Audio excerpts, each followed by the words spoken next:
أعزائي المستمعين، السلام عليكم ورحمة الله وبركاته. معاكم كابتن مدحت شلبي يحييكم. اصل بص، انا اقول لك حاجه، انا كنت بعمل بودكاست عشوائي حسب اهوائي، فانا الطبيعي بتاعي ان انا اصلا بطلع في البودكاست اهلس يعني. ايوه، لا قشطه، احنا عايزين نهلس، احنا مش عايزين نتكلم جد. مش الموضوع جد النهارده ان شاء الله. جد، بس احنا مش عايزين نديله صبغه يعني، فاهم كده؟ ايوه ماشي. طيب ايه دي؟ المفروض ان دي تبقى اول حلقه في البودكاست اللي انا لسه ما سميتلوش اسم، فيعني اعتبروا دلوقتي بدون اسم. تمام. طيب احنا النهارده جايين نتكلم على ايه؟ احنا جايين نتكلم عن موضوع مهم جدا، الا وهو الثانويه العامه. طيب احنا بنتكلم الحلقه دلوقتي، احنا النهارده 4/7 دي يعني فاضل على الثانويه العامه اكتر من 8 ايام تقريبا ويخلصوا. الدفعه اللي فيها اختي، فربنا معاهم طبعا. تاني حاجه بقى، احنا جايين وده جد فعلا، احنا جايين نتكلم عنها من منظور تاني. خلينا نرسي قاعده قبل ما نبدا خالص نتكلم عن اي حاجه. هنرسي قاعده واحده بس، الا وهي، عارف انت لما يبقى في حاجات في الفطره وحاجات في الدين تقول لك ما تعملش الحاجه الفلانيه عشان عملت الحاجه الفلانيه انت هتتعب، او مش شرط تقول لك ما تعملهاش ليه، بس انت مثلا لما بتعمل عكسها بتلاقي نفسك مثلا حصل لك حاجه نفسيه، تعبت، مش عارف ايه. في حاجه اسمها الوقايه خير من العلاج، صح كده؟ فالدين والفطره والحاجات اللي احنا بنعملها فطريا ودينيا المفروض انها تقينا الحاجات دي. طيب هل احنا هنتكلم عن ده النهارده؟ لا، احنا مش هنتطرق للجانب الديني، رغم ان في الاساس لو هو مظبوط، يعني لو انت، عشان ثانويه عامه هي تعتبر سنه قدريه، يعني في حاجات كتير جدا بتحصل من القدر. فلو انت كشخص الموضوع ده، او موضوع القدر، او ان انت مؤمن بالقدر، او ان انت مسلم امرك لربنا سبحانه وتعالى، يعني شاربه ومترسخ جواك، ففي حاجات كتير جدا من اللي هنتكلم عنها النهارده في الحلقه انت هتحس ان هي مش هتصيبك اصلا، او مش هتيجي جنبك. طيب احنا مش هنتكلم عن ده النهارده، ليه؟ لان احنا هنتكلم عن الشق التاني، اللي هو عمل بقى الحاجه، او اللي هو الحاجه فاتته، او اللي هو مركزش قوي في الحاجه اللي اتقال له ما تعملهاش فعملها، فصابه مرض. عامل بالظبط كده زي اللي يقول له ما تعملش كذا عشان ما يجيلكش مرض نفسي، ما تعملش كذا عشان ما يحصلكش اكتئاب، مش عارف ايه، فيجيله اكتئاب. مش هينفع بقى تروح تقول له ما تعملش كذا عشان ما يجيلكش اكتئاب، لا خلاص هو جاله.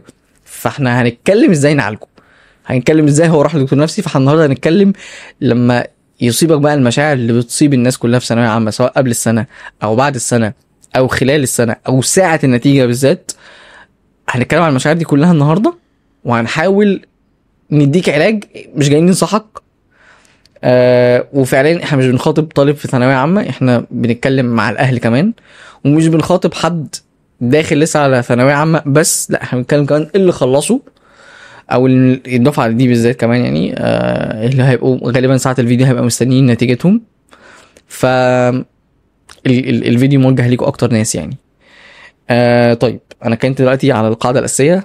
محمود بقى المفروض ان انا اعرفه، بس انا هسيبه يعرف نفسه. ليه محمود بالذات؟ قول لهم ليه محمود ضحيه ثانويه عام. المستضيف ضحيه ثانويه عام. محمود عنده حاجتين. محمود اول حاجه ليه يعني قصه في ثانويه عامه. محمود بالمناسبه محمود صاحبي من واحنا في ثالثه ابتدائي تقريبا. ايوه انا بقالنا سنين يعني سوا اصحاب، يعني على مدار حياتنا ممكن لحد لحظه ثانويه عامه. ومحمود كان الاشطر في المدرسه، كان اللي بيجيب درجات اكتر، كان الشاب الهادي الكيوت اللي الناس كلها يعني بتتكلم عن اخلاقه وكده. انا كنت الشاب طبعا المشاغب بجيب درجات عامه، بس محمود مثلا لو انا التاني فمحمود الاول، لو انا التالت فمحمود التاني او الاول، وهكذا يعني.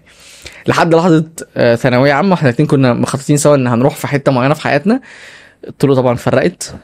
في قصه ملحميه هتتقال اكيد، بس احنا مش جايين نحكي قصصنا احنا على قد ما نحاول نطلع عبره. والراجل ده بالذات يعني عانى الامرين في ثانويه عامه، فهيحكي يعني. فده كان سبب الاختيار الاول لمحمود، ان هو ليه قصه فعلا يعني الناس تعتاد بيها في ثانويه عامه. وتاني حاجه لان هو كمان على احتكاك جدا بالطلاب. محمود اتكلم بقى، انت اشتغلت فين وعملت ايه عشان الناس تبقى عارفه يعني. طيب انا مبسوط ان انا معاك النهارده يا مروان، ومبسوط عامه بالحلقه. انا عارف ان احنا اتكلمنا عليها كتير قبل كده، وهو موضوع بالنسبه لي من المواضيع المهمه جدا، لان هو موضوع اصلا بحكم كمان شغلي اتكلمنا فيه كتير قوي وطول الوقت كنا بنتكلم فيه، فهو كان موضوع طول الوقت انت لسانك رايح جاي عليه يعني. ماشي. بخلاف ان انا ضحيه ثانويه عامه، فانا فانا عندي انا اشتغلت حوالي من 2017 لحد 2024 في المساحه بتاعه الكاركتر ايدوكيشن بالاخص مع التينيجرز يعني. ما بين بقى فتره كنت فولنتيرنج في ستودنت اكتيفيتي، فكنا بنحضر اودي سيشنز وبننزل نديها لشباب ثانوي. وما بين بعد كده ان هو بقى فول تايم جوب، فانا شغال اوريدي في مدرسه، واشتغلت في مناره الفاروق وبنايه اكاديمي كتينز كوتش. فانا بخلاف التجربه بتاعه ثانويه عامه، فانا كمان شفت تجارب لناس في ثانويه عامه، وشفت بقى مايند سيتس لناس بتتكلم عن ثانويه عامه ازاي. لان انت دايما في ثانويه عامه انت في خطابين دايما بيتصدروا على حسب التارجت اودينس بتاعه. في خطاب منهم اللي هو بيتصدر دايما للناس اللي هي ايه، اللي احنا بنسميهم الدحيحه، الناس اللي هي ايه سواء يعني هم في طريق ان هم ايه بيذاكروا كويس، او الناس اللي هي حتى كمان جابت مجموع. الثانويه العامه دي اهم سنه في الدنيا، وهي سنه تحديد المصير، وهي اللي بتحدد مستقبلك والقصه دي كلها. وفي الخطاب الثاني بتاع اللي هو ايه، الناس اما اللي مكبره دماغها خالص، او اللي حد مثلا ما توفقش وجاب المجموع اللي هو عايزه، اللي هو الخطاب بتاع ايه، دي ما لهاش اي 30 لازمه، ويا جماعه دي فقاعه صنعها مش عارف مين والكلام ده كله. الخطابين دول مستفزين عامه، الخطابين مستفزين جدا. يعني واحد فاهم ذاكر وتعب ولقى فاهم، فيجي واحد يقول له خلي بالك يعني ما فرقتش بقى، انتوا كلها محصله بعضها فاهم، فده بيتصدر له الاحباط. وفي التاني اللي هو يا عيني بيتقال له بقى ايه، انت مستقبلك ضاع خلاص، انت يعني جايب 80% يعني انت مستقبلك انت خلاص انت انتهيت. هو يعني لسه الواد عنده 18 سنه يعني 17 سنه. انا كنت من انا كنت من انصار الخطاب التاني وقتها. ايوه ما طبيعي كل واحد يبقى فاهم. لان النتيجه وقتها انا فاكر الموقف ده، احنا اصلا لسه عندنا في البيت لحد دلوقتي يعني. بص انا الحمد لله انا متخرج بقى لنا حبه كتير حبه كتير، 2019 واشتغلنا والدنيا بقت تمام. بس لحد دلوقتي لسه الذكرى بتاعتها بنقعد نفتكرها في البيت. فهي النتيجه كتير. النتيجه لو انت فاكر هي طلعت كنا في رمضان. ايوه وعمي الله يبارك له اول مره حد يجيب النتيجه غيري في العيله عامه. فهو اتصل قبل الفطار، احنا خلاص حطينا الفطار ولسه مستنيين اذان المغرب عشان نكسر صيامنا، وهو اتصل مصطفى اخويا اللي رد عليه ماشي، فقال له محمود جاب 80 وكسور، اللي هي ايه يعني احنا قربناها حفاظا على الشكل العام، فرحنا قايلين 81 ولا كاني مثلا اللهم صل على 81 فرقت بالظبط فاهم. فمصطفى انا بقى افتكرت مصطفى من صدمه الفرحه ساب السماعه، ما كنتش اعرف بقى انت فاهم. فمصطفى اتاري ساب السماعه من صدمه ان هو ما فهمش الرقم. ايوه مين ده اللي يجيب انت فاهم. فانا بقى مسكت السماعه ومبروك يا محمود وبتاع 81. فطبعا 81 دي ولا 80 دي كانت بالنسبه لنا ازمه، لان يعني ما كانتش متوقعه خالص. فبدا بقى فعلا بعدها الخطاب بتاع اللي هو ايه، انت خلاص بقى انت مستقبلك خلص عند النقطه دي، اللي هو خلاص شكرا، ما دام الكليه اللي انت كنت عايزها ما جاتش، وانا كنت علم رياضه. كنت وراك وقتها طبعا ما كانش في حاجه. ايوه انت كان المساعده على دماغك خلاص، انا كده خلاص انتهيت. فبدات بقى بعدها رحله ايه هنتكلم بقى عنها، من اللي هي فيها جزء تسليم، بس هو برضو فيها جزء يعني حته مهمه هشرح لك انا. لان انا يعني انياجرام تايب 9، فانا بيس ميكر، وانت اتعاملت معايا فانت عارف يعني بيس ميكر. بيس ميكر دوت يعني انا ما عنديش مشكله تبقى الدنيا فيها اللي فيها، وانا عايز اقعد في السيف زون بتاعتي، ما اعملش اي حاجه خالص، والدنيا تفضل ماشيه زي ما هي ماشيه. حته ان انا بيس ميكر في يعني طيب الانياجرام دوت، لما تقرا فيه اكتر في حته علم تحليل الشخصيات وهكذا هتعرف ان هو معلش انا اسف هقطعك. هو علم تحليل الشخصيات دي عشان الراجل بيحضر ماجستير، يعني هو في تمهيدي دلوقتي وعلم نفس وبتاع وقصه كده يعني. علم نفس ايه معلش يا كابتن؟ قول علم نفس ارشادي. انت في الاول كنت بتقول في الحته بتاعت ان الشخص يبقى عنده كونسبت التسليم، ان انا مسلم ان ده قدر. وهي فعلا الثانويه العامه مش الثانويه العامه بس، هو انت عامه خطواتك كلها في الحياه هي خطوات قدريه بحت. انت رايح تقدم على ما اعرفش شغلانه، فهو قدر بحت هتجيلك ولا لا. وانت بتختار اصلا من الاول علمي ولا ادبي، هو ده موضوع قدري بحت.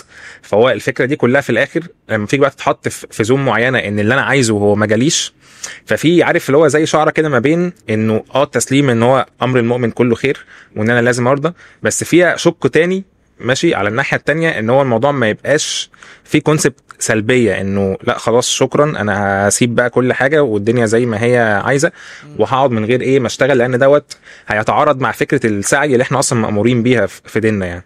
فهو عارف في شعره كان ما بين الاثنين. انا للاسف كنت في الدارك سايد في الوقت ده، فاللي هو انا حرفيا عارف رميت الفوطه شكرا خلاص ما دام يعني انا اصلا ما كانش عندي كمان بلان بي. اي انت فاهم؟ مدرك الموضوع ده يعني. انا بفكر برضه انا لو كنت مكانك انا كانش عندي بلان بي، ما كانش في بلان بي يعني خالص. كنت شايف نفسي اللي هو انا خلاص امتحانات انا داخل هندسه فتمام. والفكره كمان كمان بقول ما عنديش قصه اصلا يعني بحس ان انا فاهم المحتوى بتاعي خلص يعني. انا ذاكرت الحمد لله ربنا سبحانه وتعالى كرمني وجبت المجموع اللي انا جبته في ثانويه عامه، لقيت نفسي دخلت هندسه فاهم. انا عندي قصص كتير بقى لما دخلت يعني، انا عندي بلاوي ممكن اقعد احكيه فاهم. رحلتي من 98% 56% رحله صعبه جدا فاهم. هبوط حر فاهم مفيش. فعندي قصص بعد كده، انما بقول ان قبل كده ما كانش عندي قصص بصراحه. فا مستوعب يعني. انا مستوعب ان كنت في نفس المكان ما كانش عندي بلان بي، خصوصا كمان ان موضوع يبقى عندك بلان ايه وبلان بي ده معتمد قوي على فكره ان انت ثانويه عامه بالنسبه لك كانت ايه فاهم. فانت كنت حاصرها في حاجه واحده، انا بذاكر عشان عايز اخش الكليه الفلانيه علم رياضه، عايز اخش هندسه حسابات معلومات وات ايفر، علم علوم، طب بقى صيدله مش عارف ايه. خلاص هم شايفين هم محصورين في الحته دي بلان ايه دايما عند الناس اللي هي بطبعا ممكن نقول كانت في المدرسه عامه ناس مجتهدين وبيطلعوا من الاوائل او اللي هم في الطبيعي كانوا متعودين هم درجاتهم تبقى عاليه، فده بقى عليهم ستريس على فكره جامد. يمكن الشخص مثلا ممكن درجاته ما كانتش عاليه في المدرسه ما يبقاش عليه نفس الاسترس. وده ياخدنا لنقطه ان احنا بنتكلم يعني، خليني برضو اقول للناس احنا بنتكلم عن 3 انواع النهارده موجودين في ثانويه عامه ودايما ما فيش غيرهم، ما اعتقدش ان يبقى في غيرهم، لو في غيرهم هتصلح لي يعني. اول نوع اللي هو اجتهد وذاكر ودخل الكليه اللي هو شايف ان هي كان عايزها. في النوع التاني اللي هو اجتهد وذاكر بس ما وفقش للكليه اللي هو عايزها او ما جابش المجموع اللي هو كان متخيله. في النوع الثالث اللي هو ما ذاكرش فما لقاش فاهم. يعني انا ما اعرفش حد ما ذاكرش ولقى يعني يعني ممكن ده يتحط كنوع رابع، بس انا مثلا يعني ما اعرفش حد كده يعني. انا اعرف 3 انواع بس هو اوبشن موجود. موجود طبعا. ممكن بقى غش، ممكن طرق كتير. حد عمل له حاجه بتاع مش عارف ايه. بس خلينا نتكلم ان في الطبيعي ان دول ال3 اللي موجودين. احنا مش جايين نتناقش مع اللي ذاكر ولقى فاهم، اللي هو يعني فاهم اللي عنده بلان ايه فتلاقي بلان ايه وده مش حاجه تتعب منه، بالعكس احنا لان هو غالبا مش هيبقى عنده مشكله قوي في مرحله الثانويه، ممكن يتفاجئ قدام. ومش جايين نتكلم عن اللي هو ما ذاكرش خالص فما لقاش، لان برضو هو الموضوع في الاول وفي الاخر انت كنت عارف ده من الاساس يعني. انت عارف ان انت مش هتجتهد فمش هتلاقي، او ما اجتهدتش فما لقيتش حاجه او فحاسس ان دي مش الحد اللي احنا جايين نتكلم عنه.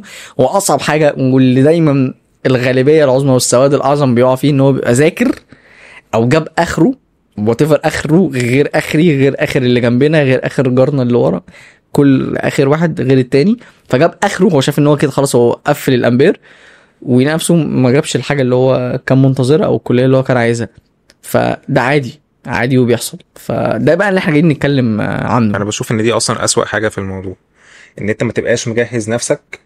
ايفن ان انت مثلا كنت في السنين اللي قبل كده انا شاطر وبجيب درجات كويسه وانا اصلا يعني التقييم بتاعي لنفسي انا شايف ان انا مستريح لو مشيت بنفس الاداء دوت اللي هو ما بين اعدادي واولى ثانوي وثانيه ثانوي، فانا هدخل في ثالثه ثانوي هجيب ان شاء الله المجموع اللي انا عايزه.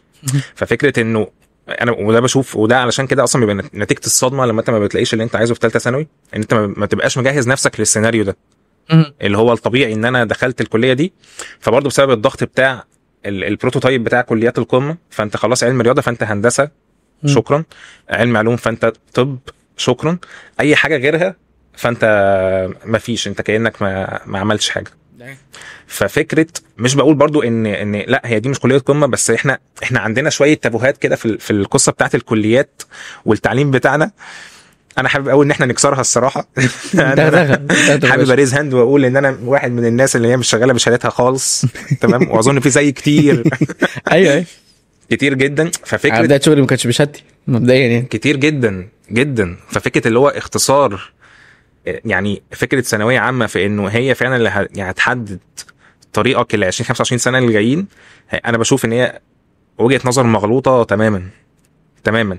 الا لو انت يعني، ودي وجهه نظر برضو ممكن اكون بصيب وبخطئ فيها، بس انا بشوف انه لو انت مش الشخص اللي عايز يطلع دكتور او مهندس، فانت اي حاجه تانية تقدر تشتغل عليها عادي. يعني لو انت مش عايز تبقى دكتور او مش عايز تبقى مهندس، شوف ايه المجال، يعني شاور لي كده على المجال التاني، اي مجال تاني في الحياه هنتطرق له. يلا بينا هقول لك ازاي تدخل تتعلم. هنتطرق له يعني هنجي لها قدام يعني. هنتكلم عن الموضوع ده، بس احنا عايزين بقى نرجع لورا. ايه اللي وصلنا اصلا ان ميبقاش عندنا غير بلان ايه؟ انا شايف ان الاساس كله في الاستعداد لما قبل الثانويه العامه. لما قبل الثانويه العامه مش اللي هو اولى وثانيه ثانوي، فكره ترسيخ ثانويه عامه في ذهن الناس ان دي السنه الفيصل، السنه الوحش. نيجي بقى من ورا الكلام ده بقى ايه يعني، موجه للشباب اللي هتدخل ثانويه عامه السنه دي واللي لسه مخلصه. غالبا انتم مستنيين النتيجه دلوقتي، ربنا معاكم كلكم ان شاء الله.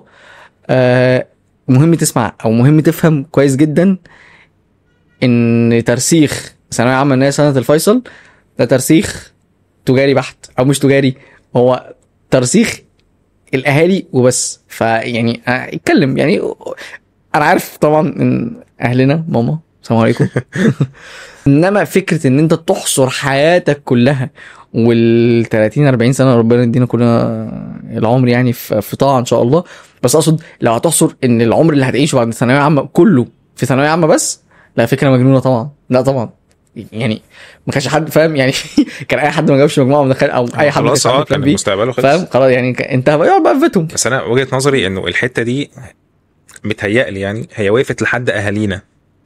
يعني متهيألي انا وانت ماشي، واللي هم الناس بتاعت اخر التسعينات، فاهم الجو ده، ما اعتقدش ان انت هتبقى بتعمل نفس الفكره، لان انت خلاص شفت يعني، انت شفت وحواليك نماذج قد كده الناس ممكن ما تبقاش اتوفقت في ثانويه عامه، بس بشكل ما ماشي هم اشتغلوا في حاجات تانية وبقى ليهم كارير تاني ومشوا فيه، والناس دي نجحت وحياتها كملت ما بعد الثانويه العامه.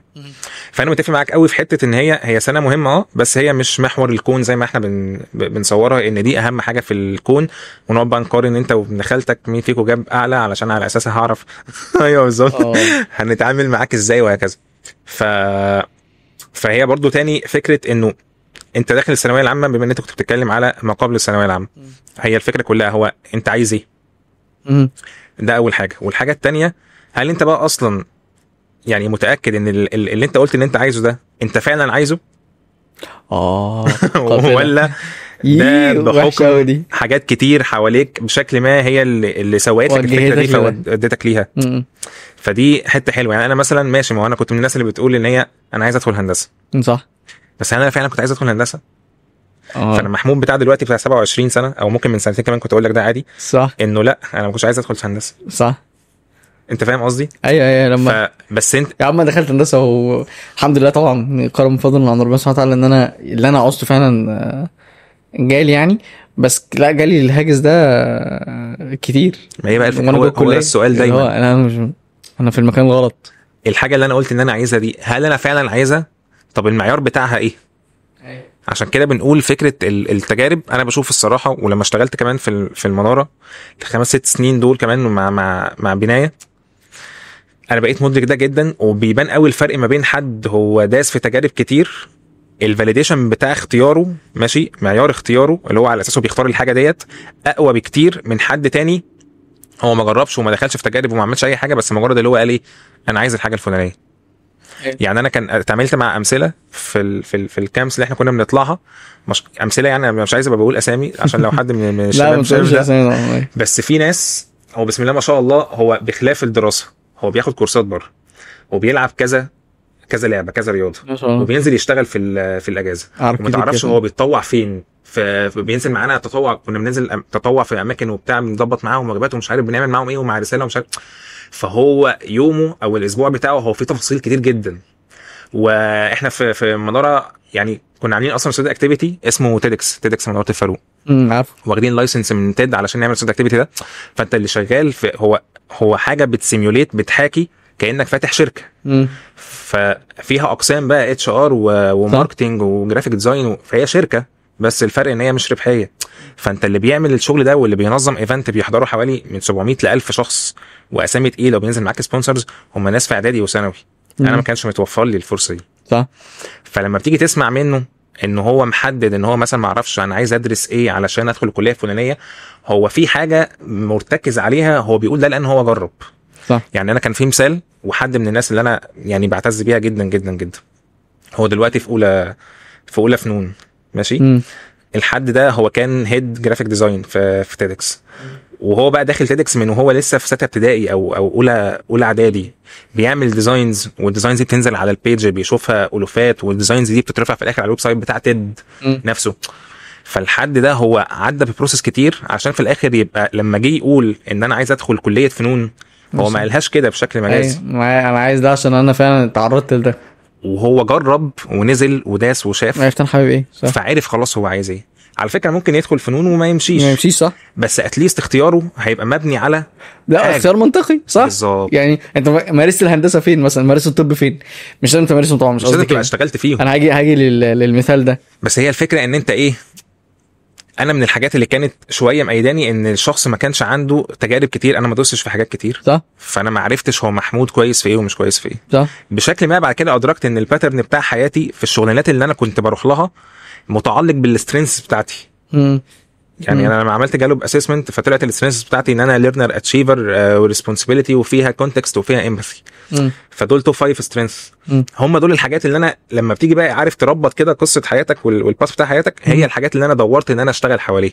فتخيل انت بقى لو انت كنت عارف من الاول انت كويس في ايه ومش كويس في ايه، او انت شاطر في ايه وايه اللي انت المساحه دي لا مش بتاعتي، كانت هتوفر عليك كتير. فكانت هتخليك في الاخر لما تيجي تختار سواء شغلانه او حاجه انا عايز ادرسها يبقى في سبب فاليد يخليك تختار ده. فاهم قصدي؟ فهي الفكره كلها انا بشوف وجهه نظري انه خلي الناس تبقى بتحتك في تجارب ماشي، انه لا الكتاب مش هو يعني الهدف الوحيد من الحياه، الدراسه مش هي الهدف الوحيد من الحياه. فهو لو ما جابش 60 من 60 في الماث هو مش معناه كده ان هو مش هينجح في حياته، او لو ما قفلش الدراسات فمش معناه ان هو مش هينجح في حياته. في حاجات تانية، مش بقول ان ده مش مهم، بس لا في حاجات تانية مهمه. فانت وجهه نظري ان انت دورك كولي امر كبيرنت ان انت تبقى بتساعد ابنك اللي هو لسه في مرحله هو، واحنا عارفينها، انا لسه نمو بيكتمل ولسه طريقه تفكيري بتتطور اكوردنج للتجارب اللي انا بدخلها. انت المفروض انت كبير وناضج وفاهم وواعي ومريت باكتر مننا بكتير، فانت تساعده ان انت تبقى بتفتح له طرق تانية مختلفه، بحيث انه لو الف ده ما مشيش يبقى هو عنده اوبشنز ب وجيم ودال وهكذا، يقدر ان هو يبقى بيتحرك فيه. بص خليني اقول لك، هو كلام صح طبعا، بس هو صعب شويه. يعني بمعنى ايه، مش كل الاهالي عندها توفر فكره ان هو يعرف يعني يوجه ابنه صح. هي مسؤوليه طبعا على الاهل، يعني مسؤوليه، خصوصا ان شاب في ثانويه عامه هو لسه صغير. صح. الشباب في ثانويه عامه ما بيدركوش ده غير لما بيدخلوا الكليه. يعني لما يدخلوا مرحله الكليه يبداوا يحتكوا اكتر بالحياه بقى بجد، ويبدا يشوف فعلا يعني ايه كارير، يعني ايه شغل، يعني ايه حياه المسؤوليه دي. فبيبدا يدرك انه لا يعني الوضع مختلف. مظبوط. فالاهلي مسؤولين قوي على الجزء ده. طبعا الطلاب يعني انت مش عايز تساعد نفسك مش عارف اساعدك. صح. حتى لو انا كنت ابوك او امك. بس برضو هو ظالم شويه الاهل ان مش كل الاهل هيبقى متوفر عندهم الموضوع ده. عشان كده في فكره اللي هو الكارير كوتشنج دي. صح. كارير كوتشنج مش لايف كوتشنج. يعني كارير كوتشنج دي حاجه مختلفه، مش عافر وانجح بالظبط. والكارير كوتشنج دي ممكن تكون شغلانه عاديه جدا وتتطلب شهادات برضه عشان حد يعرف يتعامل مع الاطفال، ومش هي عباره عن ايفنتس ومش عباره عن مسرح لا ده بيشتغل. انت الراجل اشتغلت في مدرسه يعني الحاجه دي حاجه موجوده وظيفه. اصلا يعني الناس اللي ناجحه في حياتها هو عنده كارير كوتش، هو عنده حد بيساعده في ان هو ازاي يبقى بيحدد الجولز بتاعته في الحياه وازاي يتحرك. على فكره انت في حياتك المثال ده موجود. يعني انا طبعا بابا وماما ليهم فضل كبير في ان الواحد يعني مش كتير في حياته صح، اكتر حاجات كتير في حياته صح.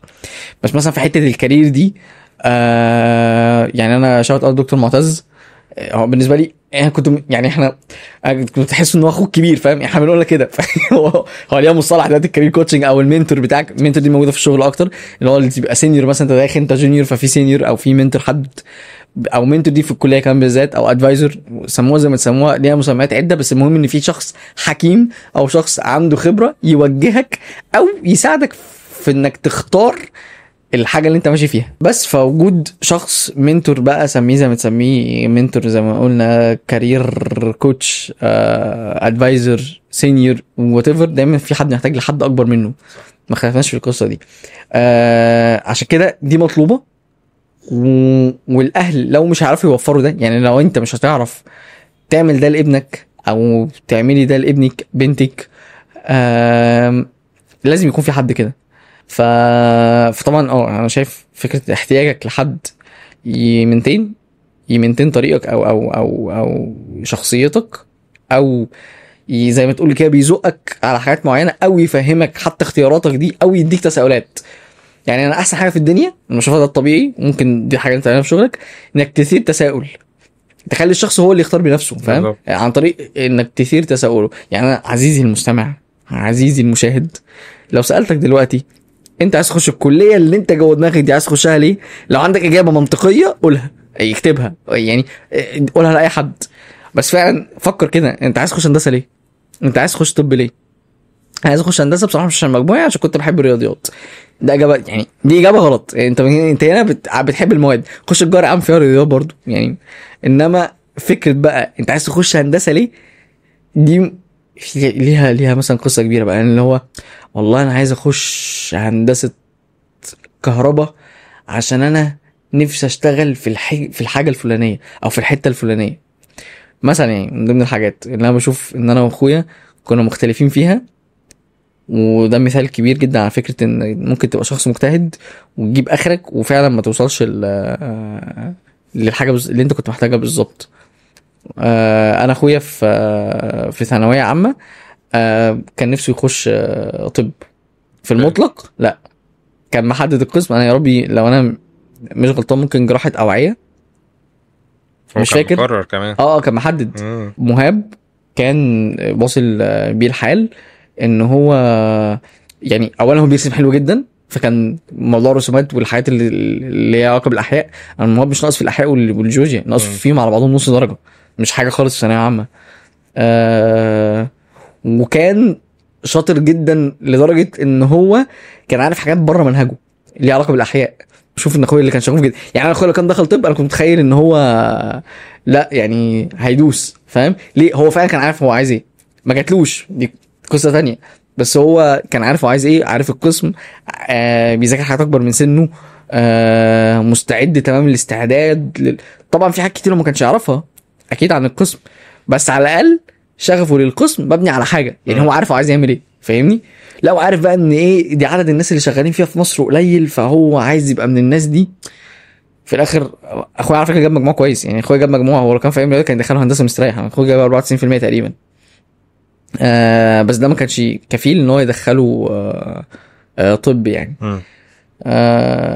اخويا بقى مين كان المنتور بتاعه؟ صدقني والله العظيم انا ما اعرفش، بس هو فعلا يعني، وده برضو عشان الشباب اللي بتتفرج، انا فاهم ان الاهل مسؤولين عنكم في الحاجه دي، بس مش الكل لازم يعتمد على كده. انت لو مش عايز تساعد نفسك مش هتلاقي حد يساعدك.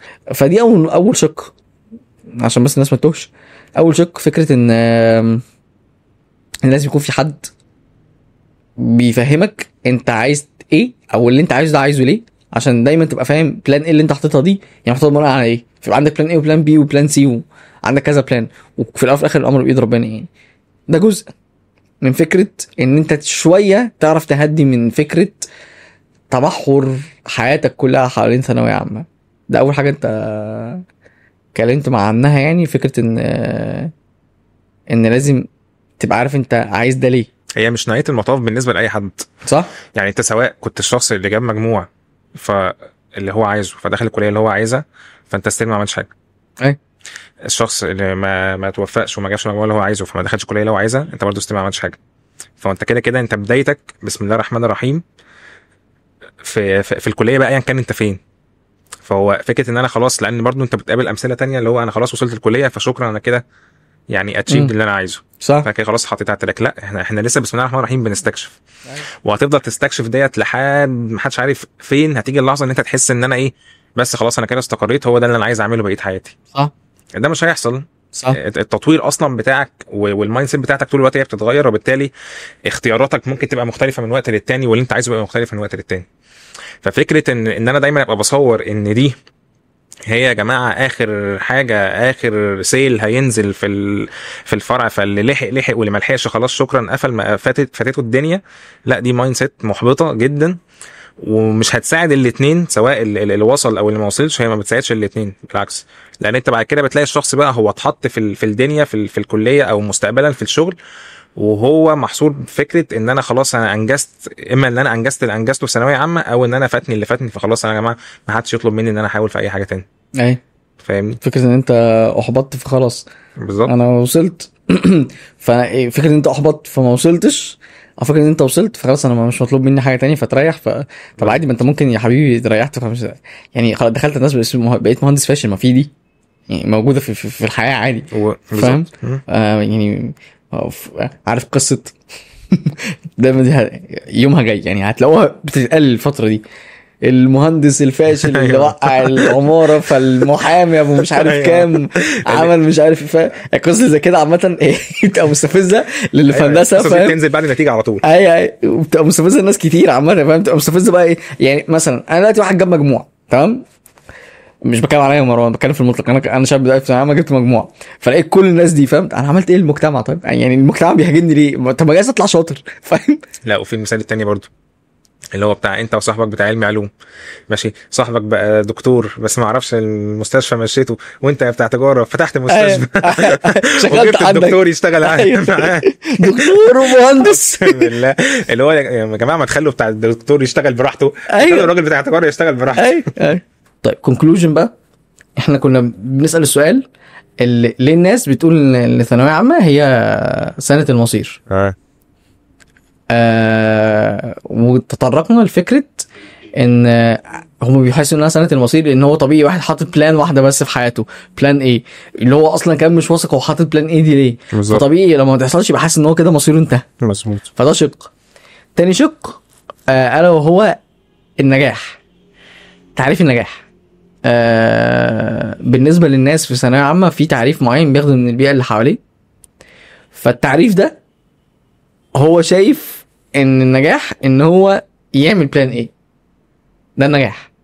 انا ما عملتش بلان ايه، انا كده ضعت، انا كده فشلت. رغم عادي يعني يا باشا، انت يا عم انت ما دخلتش طب، دخلت ألسن يا عم، ما دخلتش مش عارف ايه، دخلت ايه، فاهم؟ يعني ممكن تكون دخلت برضه مكان كويس ومكان سوق كويس في الشغل. طبعا احنا بنتكلم فكره السوق وفكره الشغل عشان احنا بره، بس انا بتكلم على طالب في ثانويه عامه. فهو تعريف النجاح بالنسبه له هو ان يجيب مجموع عالي يدخله الكليه اللي هو عايز يدخلها.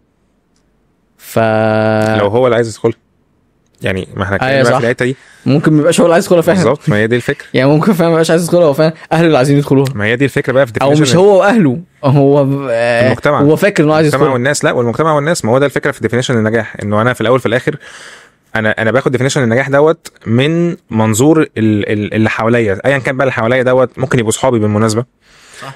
ممكن يبقوا اهلي، ممكن يبقوا المجتمع، اصل الناس هتقول اصل مش عارف ايه.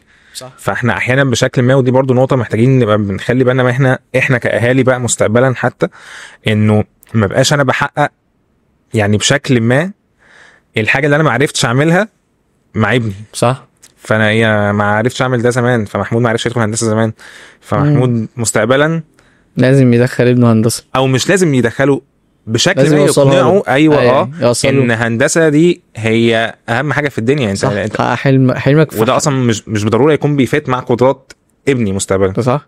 فهي فكره في الاول في الاخر، انا خلاص، انا كشخص، انا كولي امر، انا كاهل، انا رحلتي انا خلاص خلصتها. صح. ممكن قدراته حتى تكون بتجيب بس هو مش عايز ده. دي بقى نقطه مهمه، انه احنا احيانا بنتغافل فكره انه ممكن يبقى هو مش عايز ده. صح. فاللي هو احنا احيانا بنتجاهل اللي هو ايه، انت عندك كام سنه يا ابني عشان تفكر في انت عايز ايه ومش عايز ايه. خناقه الفنان احمد داش. ايوه بالظبط. هو مش عايز اخش هندسه، كنت خايف اخش هندسه، عايز اخش تجاره.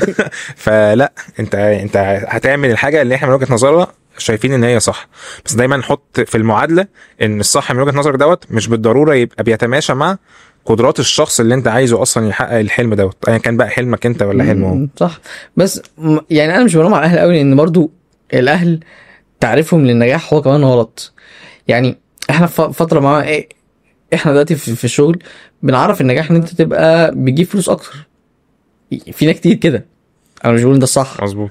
بس انا بقول الغالبيه العظمى في الشغل ان دلوقتي هو تعريفه للنجاح ان انا النجاح ان انا بجيب فلوس اكتر. خلينا نقول كمان بيجيب فلوس اكتر بطريقه حلال. يعني مش هنتكلم في ان حد عينه على فلوسه، بس نتكلم على حد كان ان هو بيتحرى ان هو فلوسه تبقى حلال، فبيبقى شايف ان ده النجاح. هو مش ده النجاح عامه. النجاح ليه تعريف معين عندنا في الدين. فكرة ان انت تخش الجنه تخش النار، ده النجاح بالظبط. انت كده فزت. فمش هنتطرق لتعريفه الديني، او مش هنتطرق تعريفه فلسفيا، يعني ان احنا في الدنيا دي احنا جايين عشان ايه. بس هنتكلم ان النجاح ده تعريفه بيتغير من وقت للتاني. فتعريفات النجاح التانية كلها بتعتمد على ضغط مجتمعي بشكل او باخر. انت ناجح فبتجيب فلوس، انت ناجح فبتجيب درجات، انت ناجح. فكرة النجاح تعريفها ده اساسي جدا. فكرة انك تحط ثانوية عامة دي سنة مصير، فانت لازم انت بتشوفني دلوقتي، انت لازم تعرف فكرة ان النجاح هي حاجة نسبية، وفي الاول والاخر انت لو ما نجحتش انك تجيب درجة، لو ما نجحتش، شفت ما قلتلكش انك فشلت، لو ما نجحتش انك تجيب الدرجة، لان النجاح معناه ان انت تعرف توصل للحاجة يعني. لو ما نجحتش انك توصل للدرجة اللي انت كنت متخيلها او للكلية اللي انت كنت متخيلها، ده مش معناه انك فشلت، لا ده معناه ان انت عندك حاجة تانية المفروض تنجح فيها، والحاجة التانية دي حتى لو ما نجحتش فيها فانت عندك اوبشن تالت تنجح فيه. واختيارك للشيء ده اصلا في الاساس ممكن يكون غلط. فانت ازاي عايز تفكر، يعني برضه بنفس المنطق، انت ازاي عايز تفكر انك ما نجحتش انك تخش الكليه المعينه رغم ان انت اصلا الكليه المعينه انت مش عارف انت عايز تخشها ليه؟ فانت منين حكمت ان ده فشل؟ فهنا بتفضل لعبه الاقدار هتفضل معانا طول الوقت، وعشان احنا قلنا في الاساس ان احنا مش هنتكلم فيها فاحنا غفلناها.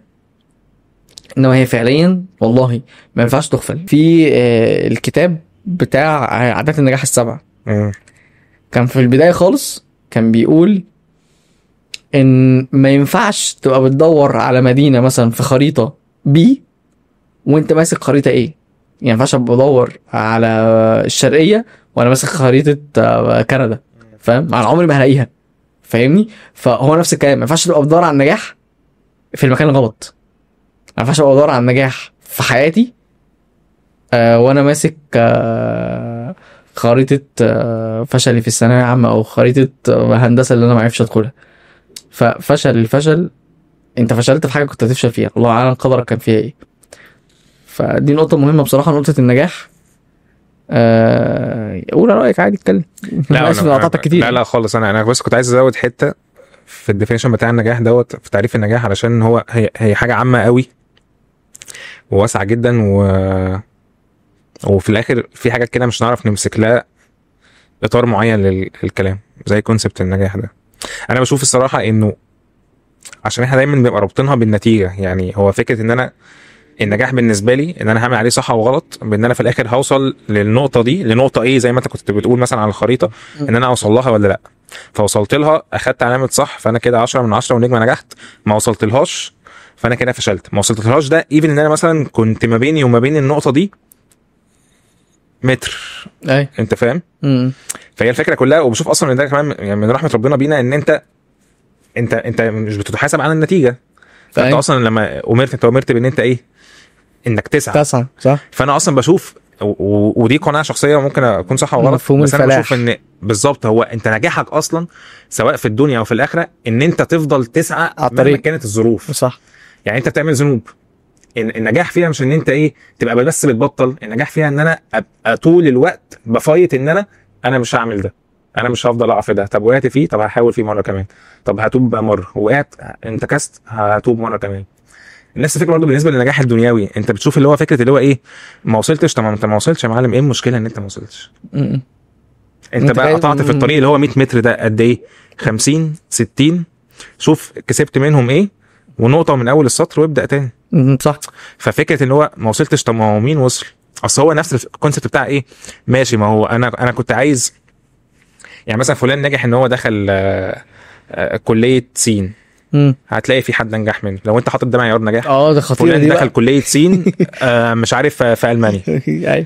انت نجحت ان انت دلوقتي شغال، بما ان احنا كنا بنتكلم في الشغل، دخلك معيد او بالظبط، او مثلا اللي هو نجحت ايه وبتجيب نجحنا مثلا ابقى بجيب فلوس كتير، فلوس مثلا فجبت 10 قروش في الشهر، فلان هيجيب 20.